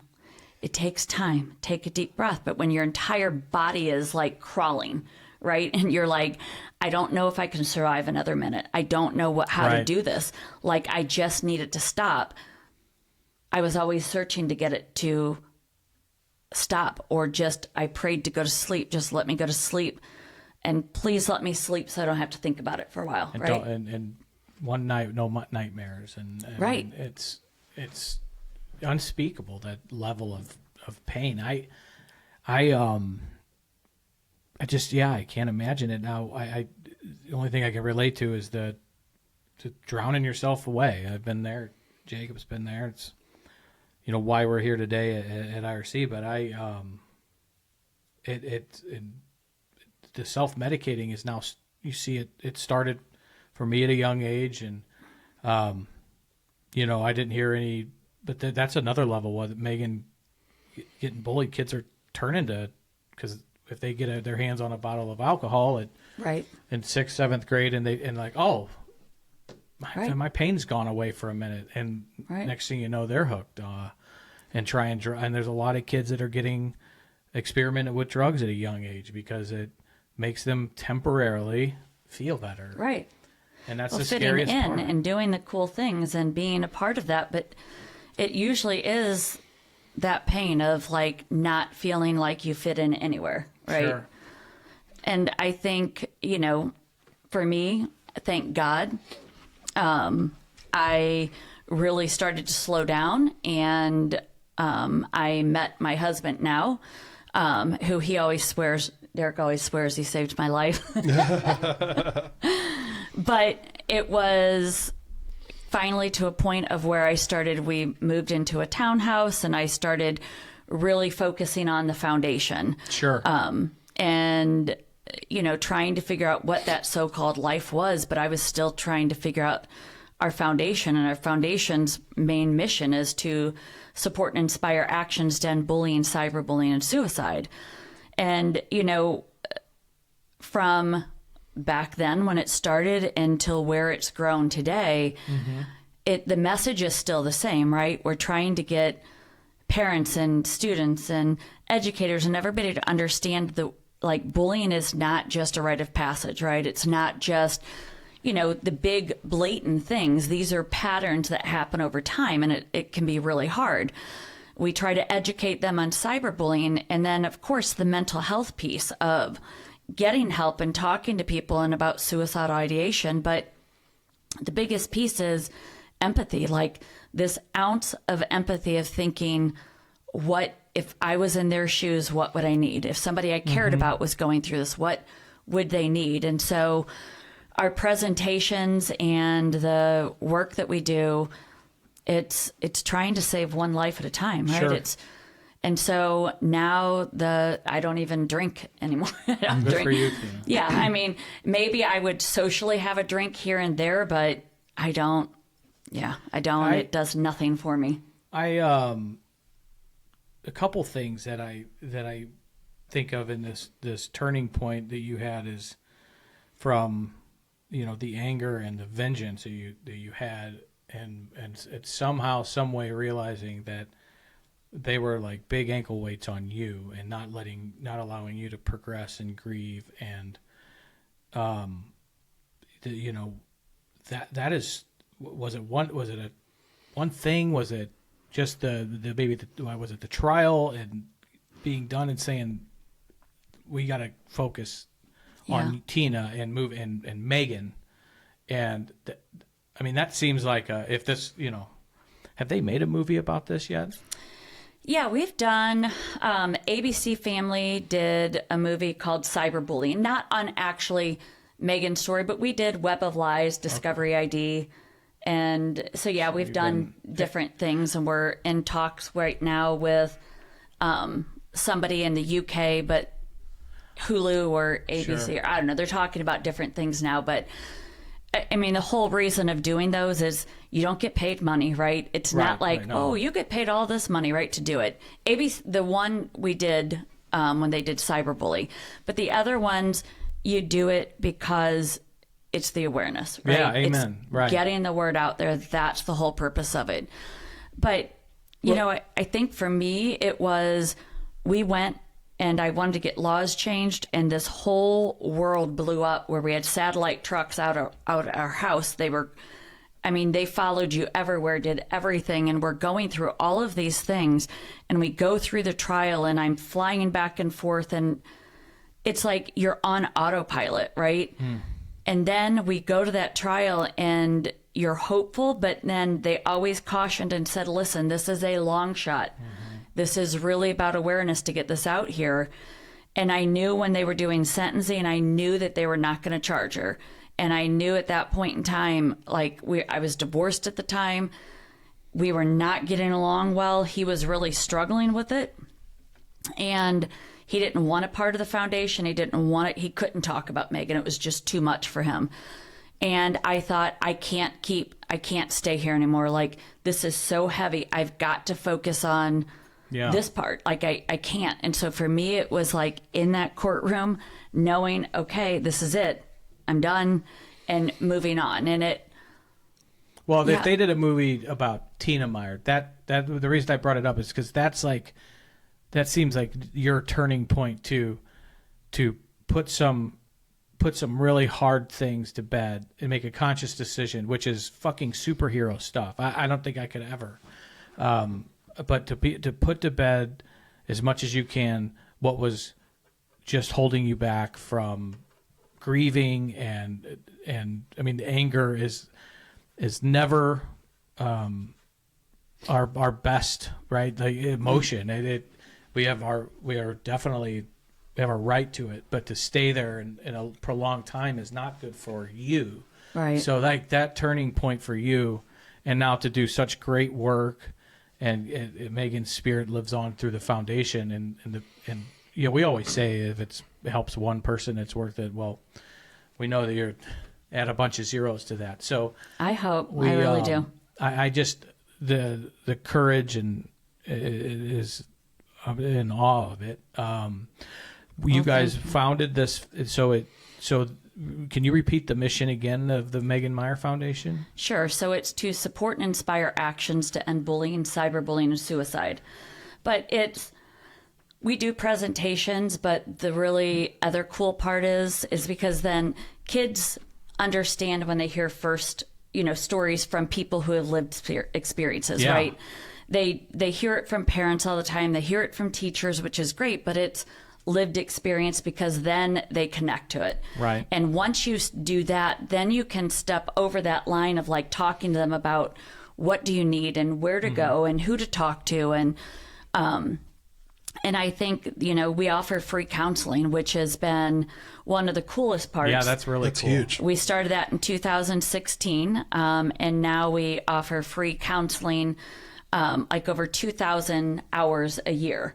And so we do it for kids in schools and telehealth in our office, and we want to keep expanding it because we want to make sure that the kids are getting those supports so that when things are happening, whether it's about depression or conflicts or whatever that may be, a lot of it's anxiety, of really trying to give them those coping skills so that when things do come up within their life, they can have good, healthy coping skills versus going and doing a lot of the anger, turning to drugs or sex or alcohol, to all of these Any risky behaviors. self-medicating, numb the pain type of Right. activity, for sure. Right.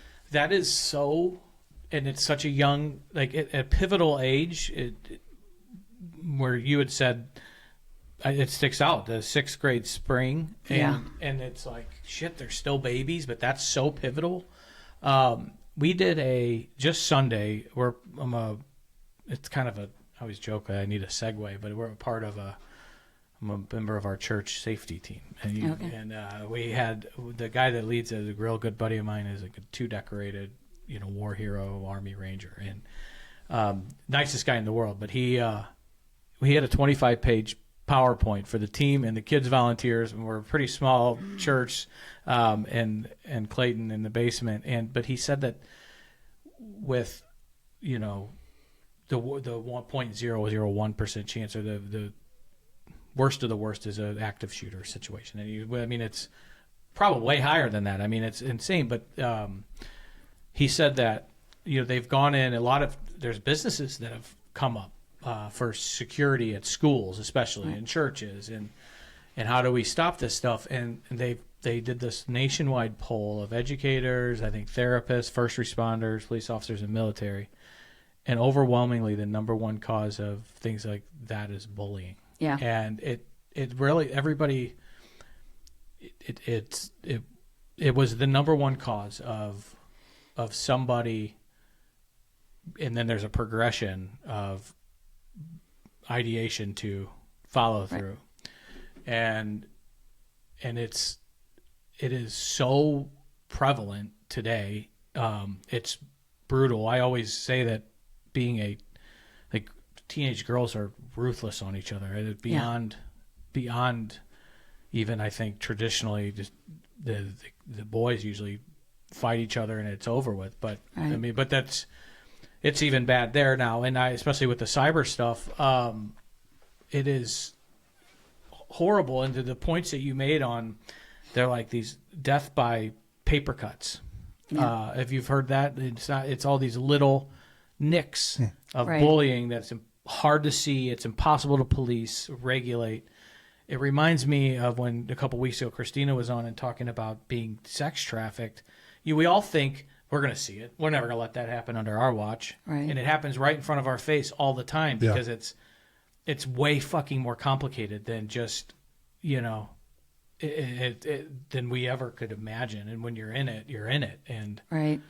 Yeah, I think the bullying, the thing that schools have policies, we have laws, right? There's so many things that are out there. We've talked about it a million and one different ways. The problem is kids are smart, so a lot of this stuff, it doesn't have to be this big, huge physical fight or this big screaming match, right? Or on social media, they do it anonymously. They create fake accounts, right? Or they do rumors. Right? Spreading the rumors. It's the little whispers, the cough underneath when they're walking by, or the accidentally bumping into you. And you always think that it's the kids that are, that are picking on other kids. Something's got to be going on in their own life. Well, actually what the studies show is, yes, sometimes those kids that do it are the ones that do have some things that are going on, right? Sometimes they can be the kids that were picked on before and they figured out a way to kind of like flip the script. But a lot of times it is popular kids, right? Because they have good grades. They usually do well in school. Their parents are typically involved because they're in sports or they're in some sort of something within the school. And these are the kids that are not on the surface seen. And they're very smooth. Sure. Right? No one's going to tell on them. So these are the ones that do these little tiny poking you. And schools will say legally, like, we have to know, report it. If it's not on video where they can physically see it and hear what is being said and know what the intent is, because kids will say, oh, well, I was, it was a song lyric, or, I was just quoting something out of a movie, or it wasn't about them, or I accidentally tripped into them, or, they will. So if schools can't prove it, they can't apply consequences. So then when schools can't and kids tell, then the kids circle back around and like, seriously? Right. What a pussy. You have to go run and tell and cry to everybody about it? And so they struggle. It's why kids then don't tell adults about it, right? And it's a vicious cycle. It is, and it's not. And I think parents and schools and everybody want to know what, like that button of like push it of what is it. I think nobody wants to say it, but there are kids out there that for whatever reason fucking get off on being an asshole and being mean. And they do get off on it, and it makes them feel good inside, whether it's a physiology thing or come from having their ass kicked when they were little, or but not all of them. I mean, picturing kids that were just, and people laugh at it because they want to be cool, and it's just, they do get off, and it could be your kid, could be my kid, and that you say that I'm never going to let my kid do that, but fuck, you don't know what makes them click inside always. And there are kids out there that do get off on this being a bully asshole. they want that hierarchy, right? They want to feel powerful. They want to be Something, kids yes. to laugh with them. They want that group because they always do it around other people. So Right. they very rarely ever just do it individually on their own. They do it where other people, they have that support, because Sure. if that support's not there, they don't do it quite as much, right? But they need that show because they need to feel that like power for them, right? And that's where it's really hard, because these kids, other kids around, are not going to really say much to the popular kid, right? No, They want to fit in. So There were times like you doing a self-inventory that I was a real asshole to one of our neighbor kids, and I love him to death to this day. And like, it took me getting my ass kicked a couple times, even by other people. And I thank my life for playing ice hockey my whole life, because you can eventually, you bark up the wrong tree and you take one, and then it fucking humbles you. Right. And that happened. I got my cage rocked, and then I started, okay, I got to stop being a prick. And I remember that moment, but I share that to try to be somewhat self-aware. And if people sit there and say, I never did it, they're probably full of shit. But going back to laws and regulations out there, there's laws out there that said I couldn't start drinking whiskey straight at 13. Right. There's pretty sure there's laws against heroin, right? You know, I mean, yeah. people, but here we are. We have, we're almost on a wait list here. Wow. And you guys, so it takes more than laws and regulations. It takes awareness and fucking communication, I think. And that's what you guys are doing, and empathy that is lacking.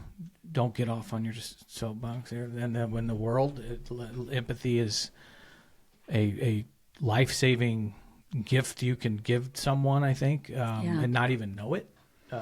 Yeah, I think people need a place to know. I think we live in a world where when you say I need help on any level, it is really hard to ask for help. Really hard. It's because you have so much shame of yourself, and you worry about what other people say, and so having to put yourself and mutter those words is so hard. Yes, but it's trying to talk to kids and especially get them to understand that there is nothing stronger than you can do for yourself. But I do realize it is hard. I suck at asking for help, right? Because I'm like, no, I can do it. You want me to help you carry your luggage? No, I got it, right? Yeah. It's on any level, right? It's like, I'm not going to fail. No, I can do it. I've got it. But I think that's the hardest part, because we've put in this world, you should handle your shit, take care of it. And it's so vulnerable to ask for help. And we say it here all the time, when you ask for help and you really stop beating your head against the wall and trying to do it alone. Let's do it together. It's easier. You can, right. Or I'm not like them. Sure. Right? I mean, no, I've got my shit together. That's them. I can handle it, right? Just suck it up, deal with it. It'll be, I can do it. It's always looking at, there's got to be somebody worse, that it can't be me. Yeah. So your foundation has grown into do such incredible work. Iggy how did you guys meet? How did we meet? I was at 590 at the time. I think, fifth or sixth time.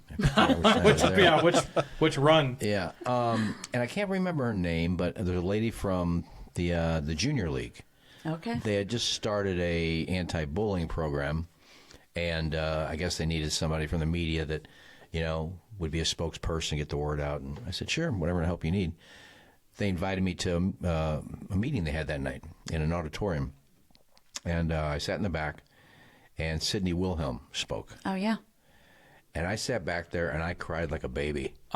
I mean, she's talking about how she had to eat by herself, how they would stand outside her house with lights on and yell at her, how they would walk by her, eat lunch, and smash Twinkies in her hair. God, jeez. And I'm like, oh my God, I didn't knew none of this was going on.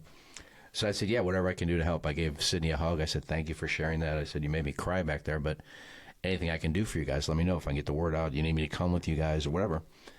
And I guess that was like probably the end of 06. And then I think she called me back sometime in 07 and said, are you familiar with Tina Meier and Megan Meier's story? I said, no, I'm not.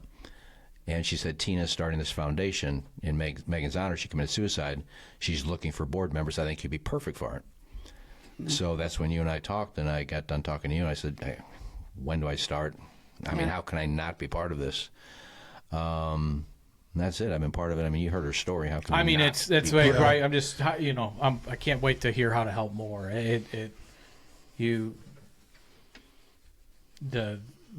I feel helpless, you just want to jump in. But, and you were on the board, Oh, he's on the board. Yeah, I'm he's on the board. Oh, how many meetings you make a year? I was president for a while, but I didn't come to a lot of meetings. So Well, you were running for mayor of Maryland Heights. You know what? Iggy is a lifer. Like, here's Sure. the thing. He, throughout all of these years, has unconditionally put himself out there to help the foundation, for donations, spread awareness, gobble bowl, you name it, helping us get beer for the trivia night coming up. Yeah. Like anything and everything, he has been unbelievable through the years. And so, yeah, I mean, Iggy is Iggy. He's like family. Sure. He's there for life. Well, I know that. I mean, you start collecting. I mean, it's for those that don't know. I mean, the Gobble Bowl like auction and raffle is people look forward to it all year because there's so many. You get so much cool shit every year, and if you follow Iggy online, he'll post some pictures of his living room, and it's just full of some of the coolest signed like things that everybody's like, I can't wait to bid on that. So I got to the point I was getting so much stuff that I would cut back. I would say, okay, we got 100 things. We're doing 70. To the point that Tina in the new building, she got all my stuffed as nice bobbleheads and stuff in Yep. there from. So you have a brick and mortar? Yes, we are. Yeah, it's so exciting. We're going to have an open house. Oh, really? In August we'll Okay, do a back to school one, but we've had it since 23, like December 23. But we did not move in until May of last year. Okay. So yes, but it was built in 1890 and 1900, and so there was a lot of things. We're still working on it, but it is about a little bit over 7,500 square feet. Okay. And we have 2 full counselors' offices. We've got expanded spaces for staff.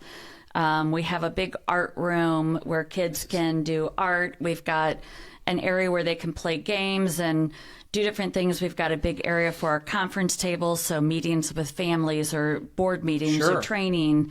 And then we have a whole third building that has 3 offices and a waiting room that is sitting vacant because I was going to rent it out, and we're finally to the point of like, if somebody walks in and scratches one wall, I think I'm going to puke. So right now I'm like, I'm going to wait for the right thing because I want it to really look for psychological testing. I want it to be assessment. Interesting. I really want something in the world of what we do, because then if kids can be assessed and have those because that's really hard, right? To diagnose what is it. They're expensive. The wait list is crazy ridiculous. Then you can find out what are the right therapies, right? Yeah. Instead of going for 3 years and finding out that you're doing the wrong thing, right? Then you can hopefully find that out. And so that is not an easy task. And so we'll probably have to collaborate with another organization that does that, just to provide more access to families and to kids, and Sure. to provide that so they don't have to pay $2,000 and $3,000 and wait 9 months. Well, I mean, that's talk about the Lord's work. You guys are doing it. It's incredible work. I want to help. You guys have the trivia. You do Gobble Bowl, anything. Golf. And golf. Okay. Oh yeah, the golf. Yeah, the golf. This is, I think, 17th year. Oh, Coming up. wow. I mean, this Wow. is. Yeah, this we is- did it from the very beginning. I think we started our first one in like 2008, maybe. Okay. So, I don't know, yeah. I'm not paying attention to math, but yes. So that's Stop out at counting Winghaven. after a certain. Yeah. After your 30th birthday. You stop counting. Exactly.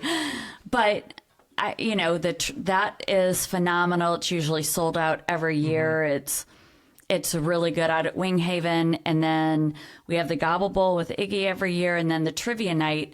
We don't do a gala because they're extremely expensive and it cost a lot of money for people to come. And so we decided the cost ratio was not, Sure. we were going to be upside down. So we did trivia night because it's more economical for people. Right. You can still have a really good time, spread the awareness, Trivia and nights are anybody always can fun. come. They're always yeah. fun. Yeah. So that one's at St. Dominic. It's on May 3rd.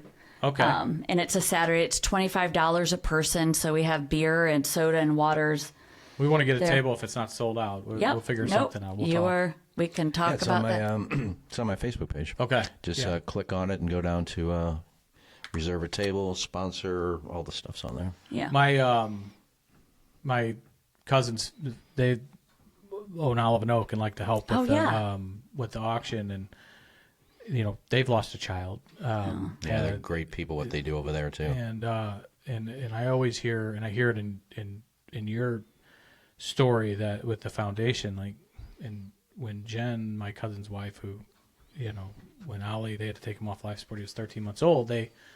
She couldn't get out of bed the next day, and Maddie, his older sister, she was 5 at the time, was pulling on her to get breakfast, and the only thing that could get her out of bed was realizing she had to make breakfast. That's it. And then the foundation is given.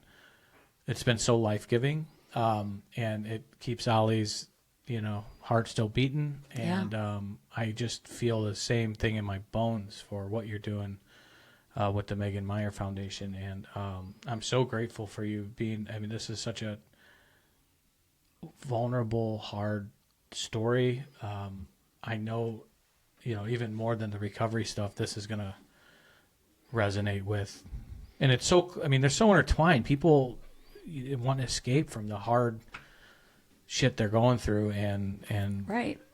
just hearing it Sunday, and I'm like, just yesterday morning, we're recording this on Monday, I thought of it. They threw that statistic out that the number one thing that's causing kids to lose it and want to consider hurting a school and themselves is bullying. And it's, I mean, we and everybody, there's a lot of talk out there about stopping this, and it's still everywhere. And one of the things I was thinking about, I heard this on a friend's podcast, and I think he changed schools, but like now on social media, like your kid will see all the other kids at a party, and it's like passive aggressive bullying. Like, we didn't do anything wrong. We just had a party. Sorry you didn't make the list. I mean, Yeah.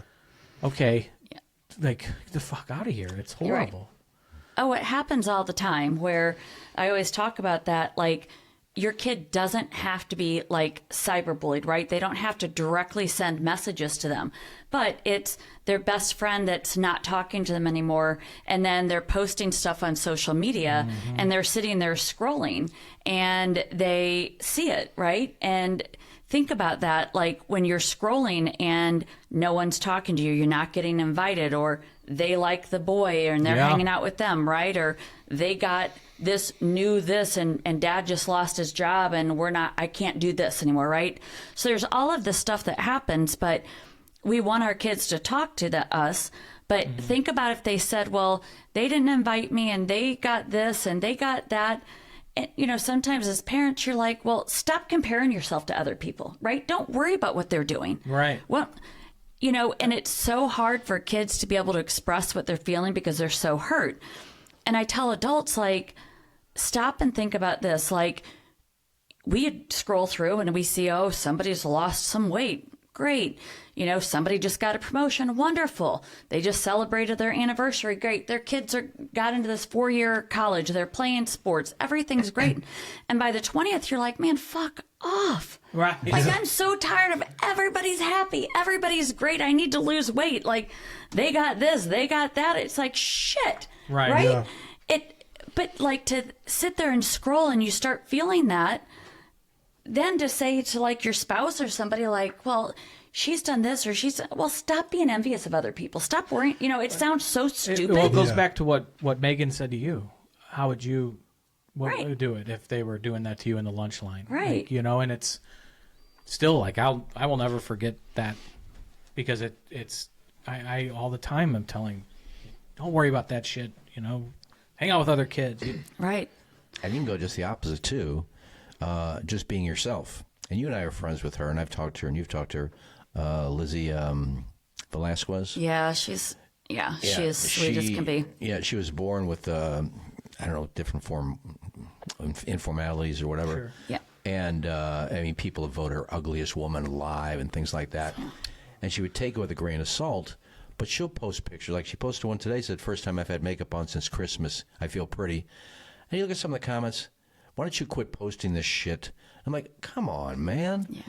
I mean, you can't. And these are adults. You can't even be yourself on there that are without supposed to be people teaching taking kids. shots. Oh, the Instagram comment sections are brutal Yeah. on adults. Yeah. Like, it's terrible. So you just try to be yourself on there too, and then you got people bitching at it. So it's just, Yeah. you know, it's sad. It really is. Social media is really a sewer. It's the armpit of the world right now, and that's. Yeah, I was telling somebody, a cousin of mine just had a baby, and I'm hoping my algorithm is like just pictures of Caroline. Like that's because it's like, okay, I can do that, but that's all I want to see. I don't want to. Right.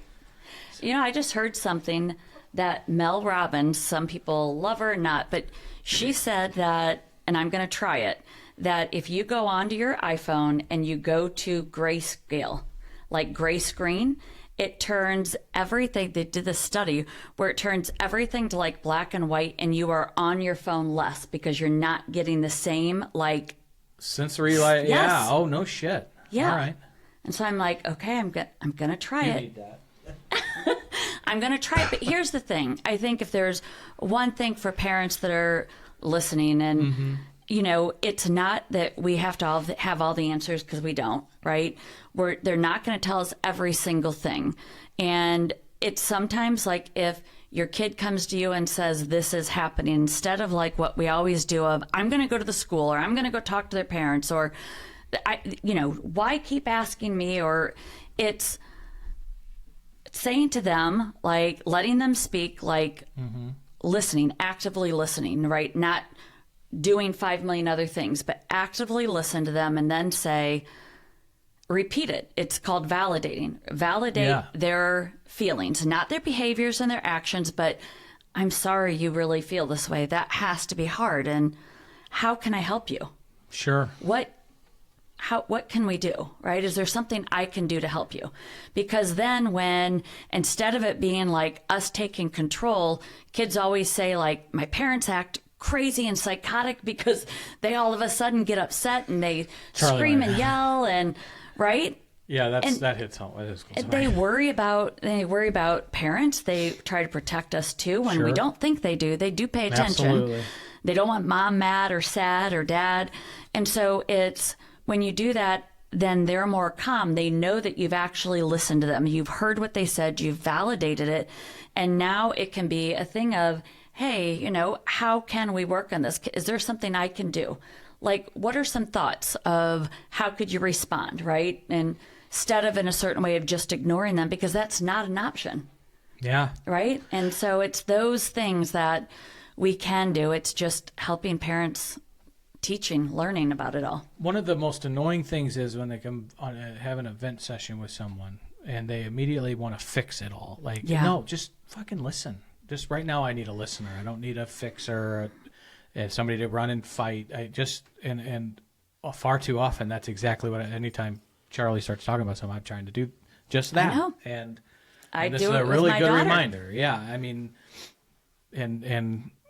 my wife is, she's a therapist, but she is a validator and an empathetic human being, and we learned quite a bit about that. In fact,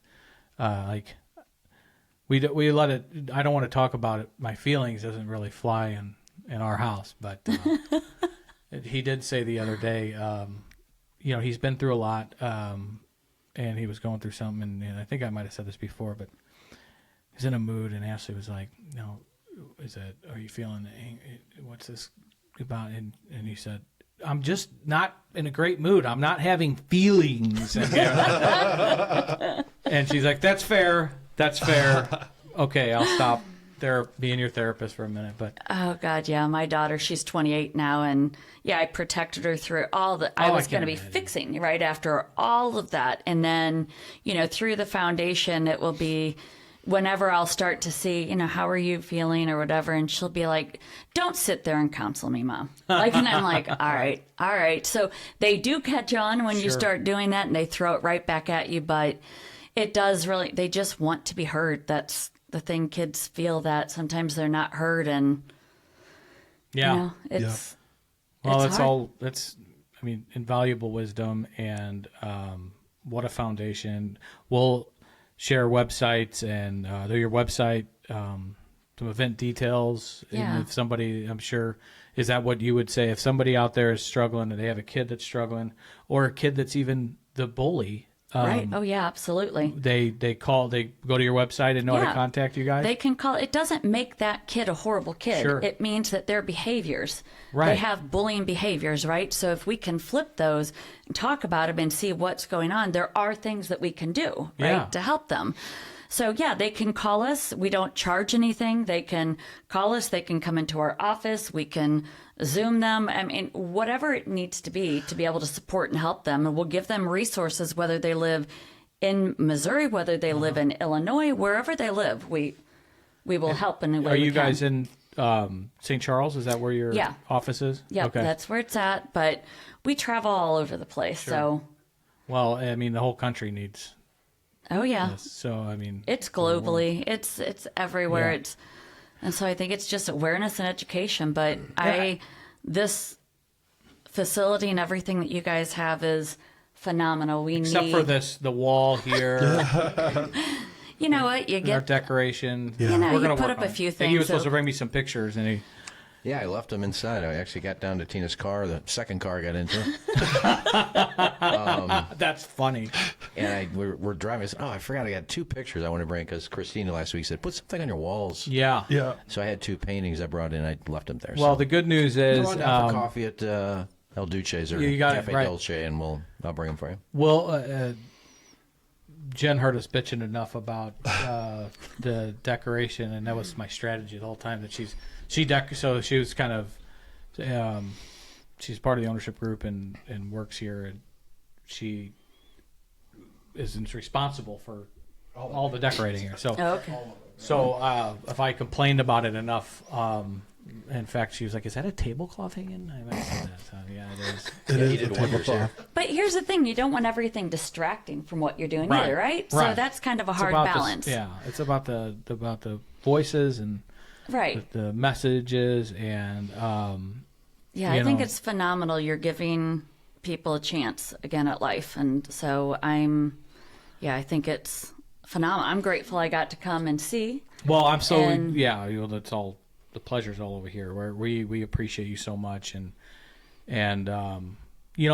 this is the mission of opening this place, and Jacob's responsible. He's our executive director, and for our family therapy program, we had our family therapist on. It was our second or third episode this quote unquote season, and we bring in families to educate, and knowledge is power, and how can we support someone that's been self-medicating, and the trauma that's come through here, of what people are going through, and it's just too much sometimes. Well, and they're know more than anyone. They're good at hiding. You don't know what you don't know, right? Yeah.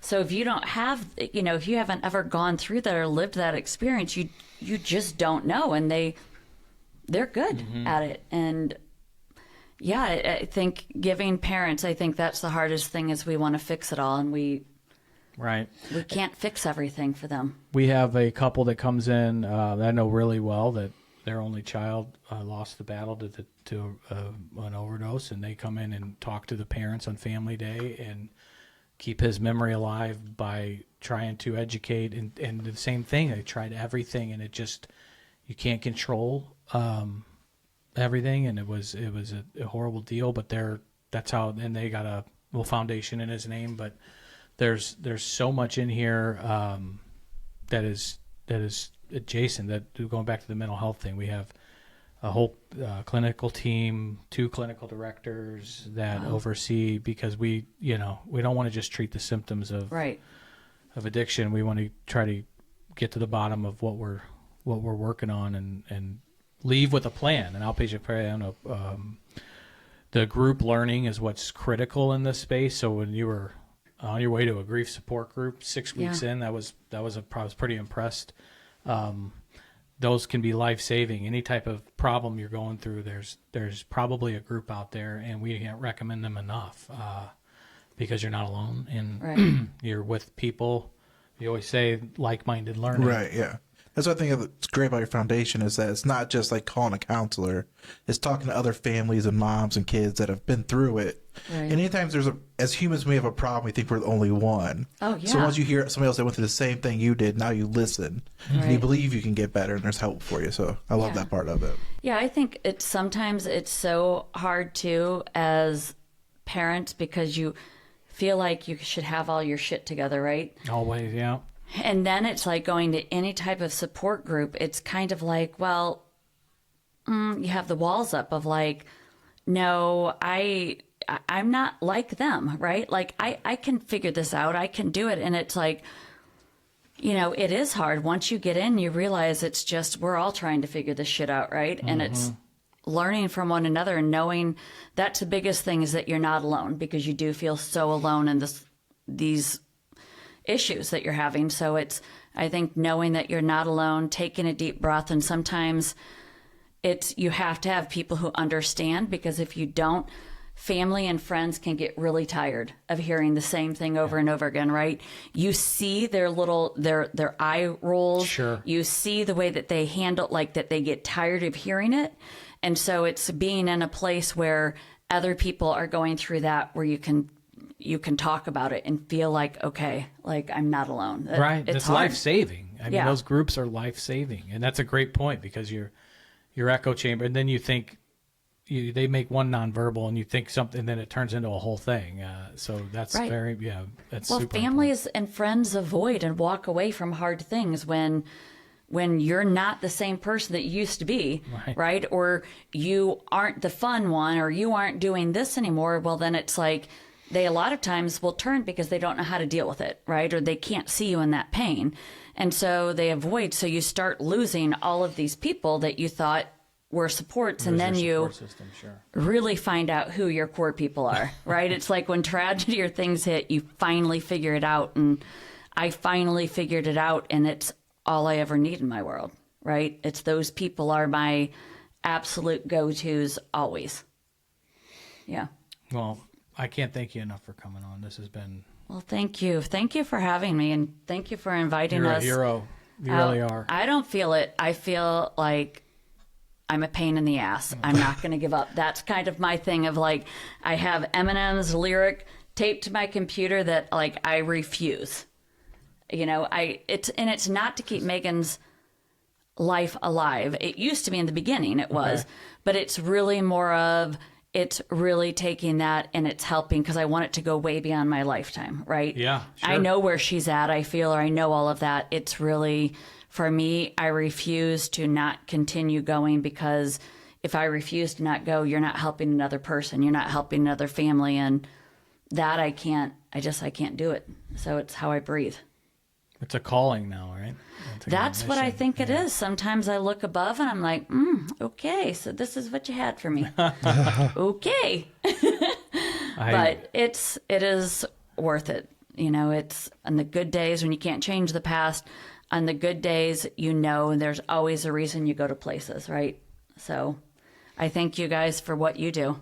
Wow. Every day. It truly is. It's all about helping others. And to the whole point, we want to spread help and break stigma and just continue to remind people that they're not alone and help is out there. Yeah. We always say it's the hardest thing to do is make the call. I said that this morning 3 times on a text message. Yeah. My phone, I don't know about you, but my phone was blowing up late Saturday night and Sunday at Mardi Gras. I might have made people think they had one too many, and they'd start dipping their toe into what does it look like. So the Mardi Gras, some people might have had too many hurricanes. And was Mardi Gras? Saturday was the... I am that lame that I was at the office working. Well, so I didn't even know it was Mardi Gras. About 5:30, 6 o'clock, we went to the Blues game, and I was getting off 44 Lafayette, and there's that Walgreens right there, and I think that's where Uber was picking people up, and they're just zombies walking into Ubers. And then At least they're using Uber. sure, and I was getting. That's when I started getting texts from people that wanted to dip their toe into making a change, because I think that Good. Mardi Gras could sometimes. That it was can- St. Pat's. My last bar fight was St. Pat's, downtown Belleville, and then I checked into rehab a week later because that's when it was enough. So Yeah, you're a lucky guy. You have Italian and Irish in you. right, set up to Yeah, fail. me too. Nice. And German. Well, I could see that. No wonder why you were ready to Right. take Yeah. somebody out. Yeah. We next Mardi Gras should go down there and just hand out business cards probably for Right. RSC. But you're a hero, and I believe this, that real life heroes don't ever feel like they're being a hero. That Yeah, I don't feel that at all. No. you are to a lot of families, and so is Megan. God bless you, and I cannot thank you guys enough for driving out here to do this. And I'm really, really excited for people to hear this. It's important to sit in the discomfort, but it's so worth it to hear this story. And I mean, everybody is impacted by this shit. Everybody. Yeah. 100% of people are impacted by, like Iggy said, he's got 24 nieces and nephews. I mean, Right. everybody's impacted by kids and bullying and even grown-ups that do it. In social Oh, yeah. circles. It's Yeah, just- I mean, I don't know what Tina. I tell Tina this all the time. I said, I don't know how you do it every day. Yeah. And she Yeah, said, right. look, she said, if I can help somebody, I'm going to do it. And she wanted to go kill that family after her daughter committed suicide. I would want to kill somebody if they just said bad things about my niece. Right. She goes, oh, he said something to me. Where does he live? Where does he live? So Address to now, have to right? deal with this and talk. I mean, talking today, probably have a meeting tomorrow, talk about tomorrow, go on a show, talk about it. She is a saint to have to do this every day just to help people. It's a warrior stuff, man. It really is. I'm glad Yeah, you but said it that. took me, I'm not that great because it did take me a long time to finally forgive those adults. Have you you've gotten to a place of forgiveness? Yeah, finally. That's Not for them. sure. Absolutely Understood. not for them, but for me. But I always refused. Because I was like, okay, sure, I'll forgive them. Bullshit. And I would say, I'm not going to wish I don't want any bad karma. I've got enough of that shit. But I was like, if we were in a desert, it was 5,000 degrees and they needed a drop of water to survive, and I had 50 gallons of clean water, I'd drop all that shit in the bottom, the ground. And sand, they do not get a drop. And the weirdest thing, I'll tell you really quick because it's late, but is I was with my husband and it was at a funeral, and it was a black church that did this black. So there's all this singing and all of this, yes. right? And I was Celebration of life is what absolutely. I was just Singing's talking about phenomenal. this recently, where some the traditional white funeral, we're doing it wrong. Oh my God. Yeah. I mean, you go there and Let's it tell is Charity that once. talking about their life. It's totally different world. And so I was sitting there at this small little church in Charleston, Missouri, and the preacher, I'm not sure which Sure. he The was, denomination, right. was talking about how we always wait to say, oh, they were great people or they were this, and we hold on to things for so long. And behind him were hands, and the hands were like, holding up, and then there was like a dove where it was kind of released. And I was just looking at it, and all of a sudden it was just like this, I don't know, chill in my body, and tears started rolling down my face, and I'm like, I'm done. I'm done. And I don't... It's the Holy Spirit, man. That's crazy. I don't know. I feel it. And Derek, my husband, looked at me because he's like, are you upset or crying? And I'm like, Right. don't, because Again later. he knows when I'm like, that it will floodgates and I won't be able to breathe. And so thinking about, sometimes men say the wonderful things, right? So I'm finally whew, I'm done. And we get outside and he's like, what is going on? And I told him, and he said, I've been telling you to do that for years. Super helpful. He's Thank pretty. you. He's a confident man. He saved your Oh my life. God. Right. I'm like, you shit, really, please. But it's, I don't know why. I can't explain it. And that was you releasing this. Done. I'm not, when I think about them, I don't want to talk about them, but I don't have that where it boils up inside still. Well, that's even hopeful for parents that are really, are people that are hear this that are struggling right now, that are in the pit of anger and oh my God, yes, that they think they can't do another. You said this, that you can't survive another minute of this pain, and here you are. I would sworn you that I couldn't have survived this. There's no way possible. And God, you're so strong. You can laugh and you can smile and you can do something good in this world. It does take time and finding the right supports and knowing that you can't do it alone. Sure. And you can find joy again. Yeah, absolutely. Amen. Tina, thank you so much. Thank you. Iggy, thank you so much. Thanks for having us. Out. I appreciate the support with the podcast, and we're gonna pump this out, and it'll release next Monday, and we're excited to get people to listen, and I think it's gonna impact a lot of folks, and looking forward to support the foundation in any way. I already got some ideas flowing, so I'm excited. We're just, you can even just come do trivia. You got it. Like, we're gonna have a that's table. phenomenal too. Yeah. So. We're not very good at trivia. Oh, I'm not either. Jacob's horrible at it. I can type the words into the PowerPoint, and then when I see it behind, I'm like, what is that? Because I just don't pay attention to it. I'm like, eh. Yeah. Well, we're excited for it. We'll make sure we get signed up and pump up the foundation and see how any way we can help. Call me anytime. I'll make sure you have our contact information. But anything we can do here, or if there's other families that come to you and there's tour, they want to take a tour, where we'd love to, and this stuff is so intertwined. So yeah, no, it's beautiful once you get back here. Right. It is beautiful. It was a drive from St. Charles, but yeah, we are tucked back behind a park and in a neighborhood, and just to be able to walk outside or have that ability, that's nice. Breathe air, and especially now that the weather's getting nicer, there'll be bags tournaments going on during break and all that. So. Right. Thank you so much, Tina. Thank you. Well, we appreciate you you guys so much. Thanks for all the work you guys are doing too. Thanks. Great effort and great job.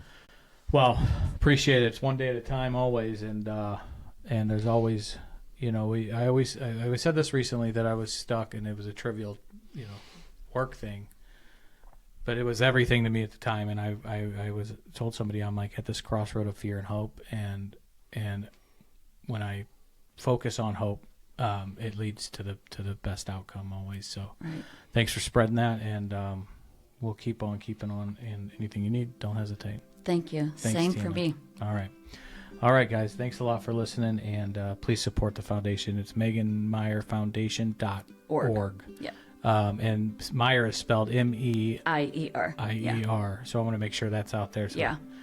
people don't. It's I like that spelling of Meier. It's that was his, so German. Yeah, okay, Yeah. okay, got it. I like it. So Megan Meier Foundation.org, and we'll post all the links in the notes and on socials. Yep. Thanks everyone for listening. As always, let us pray.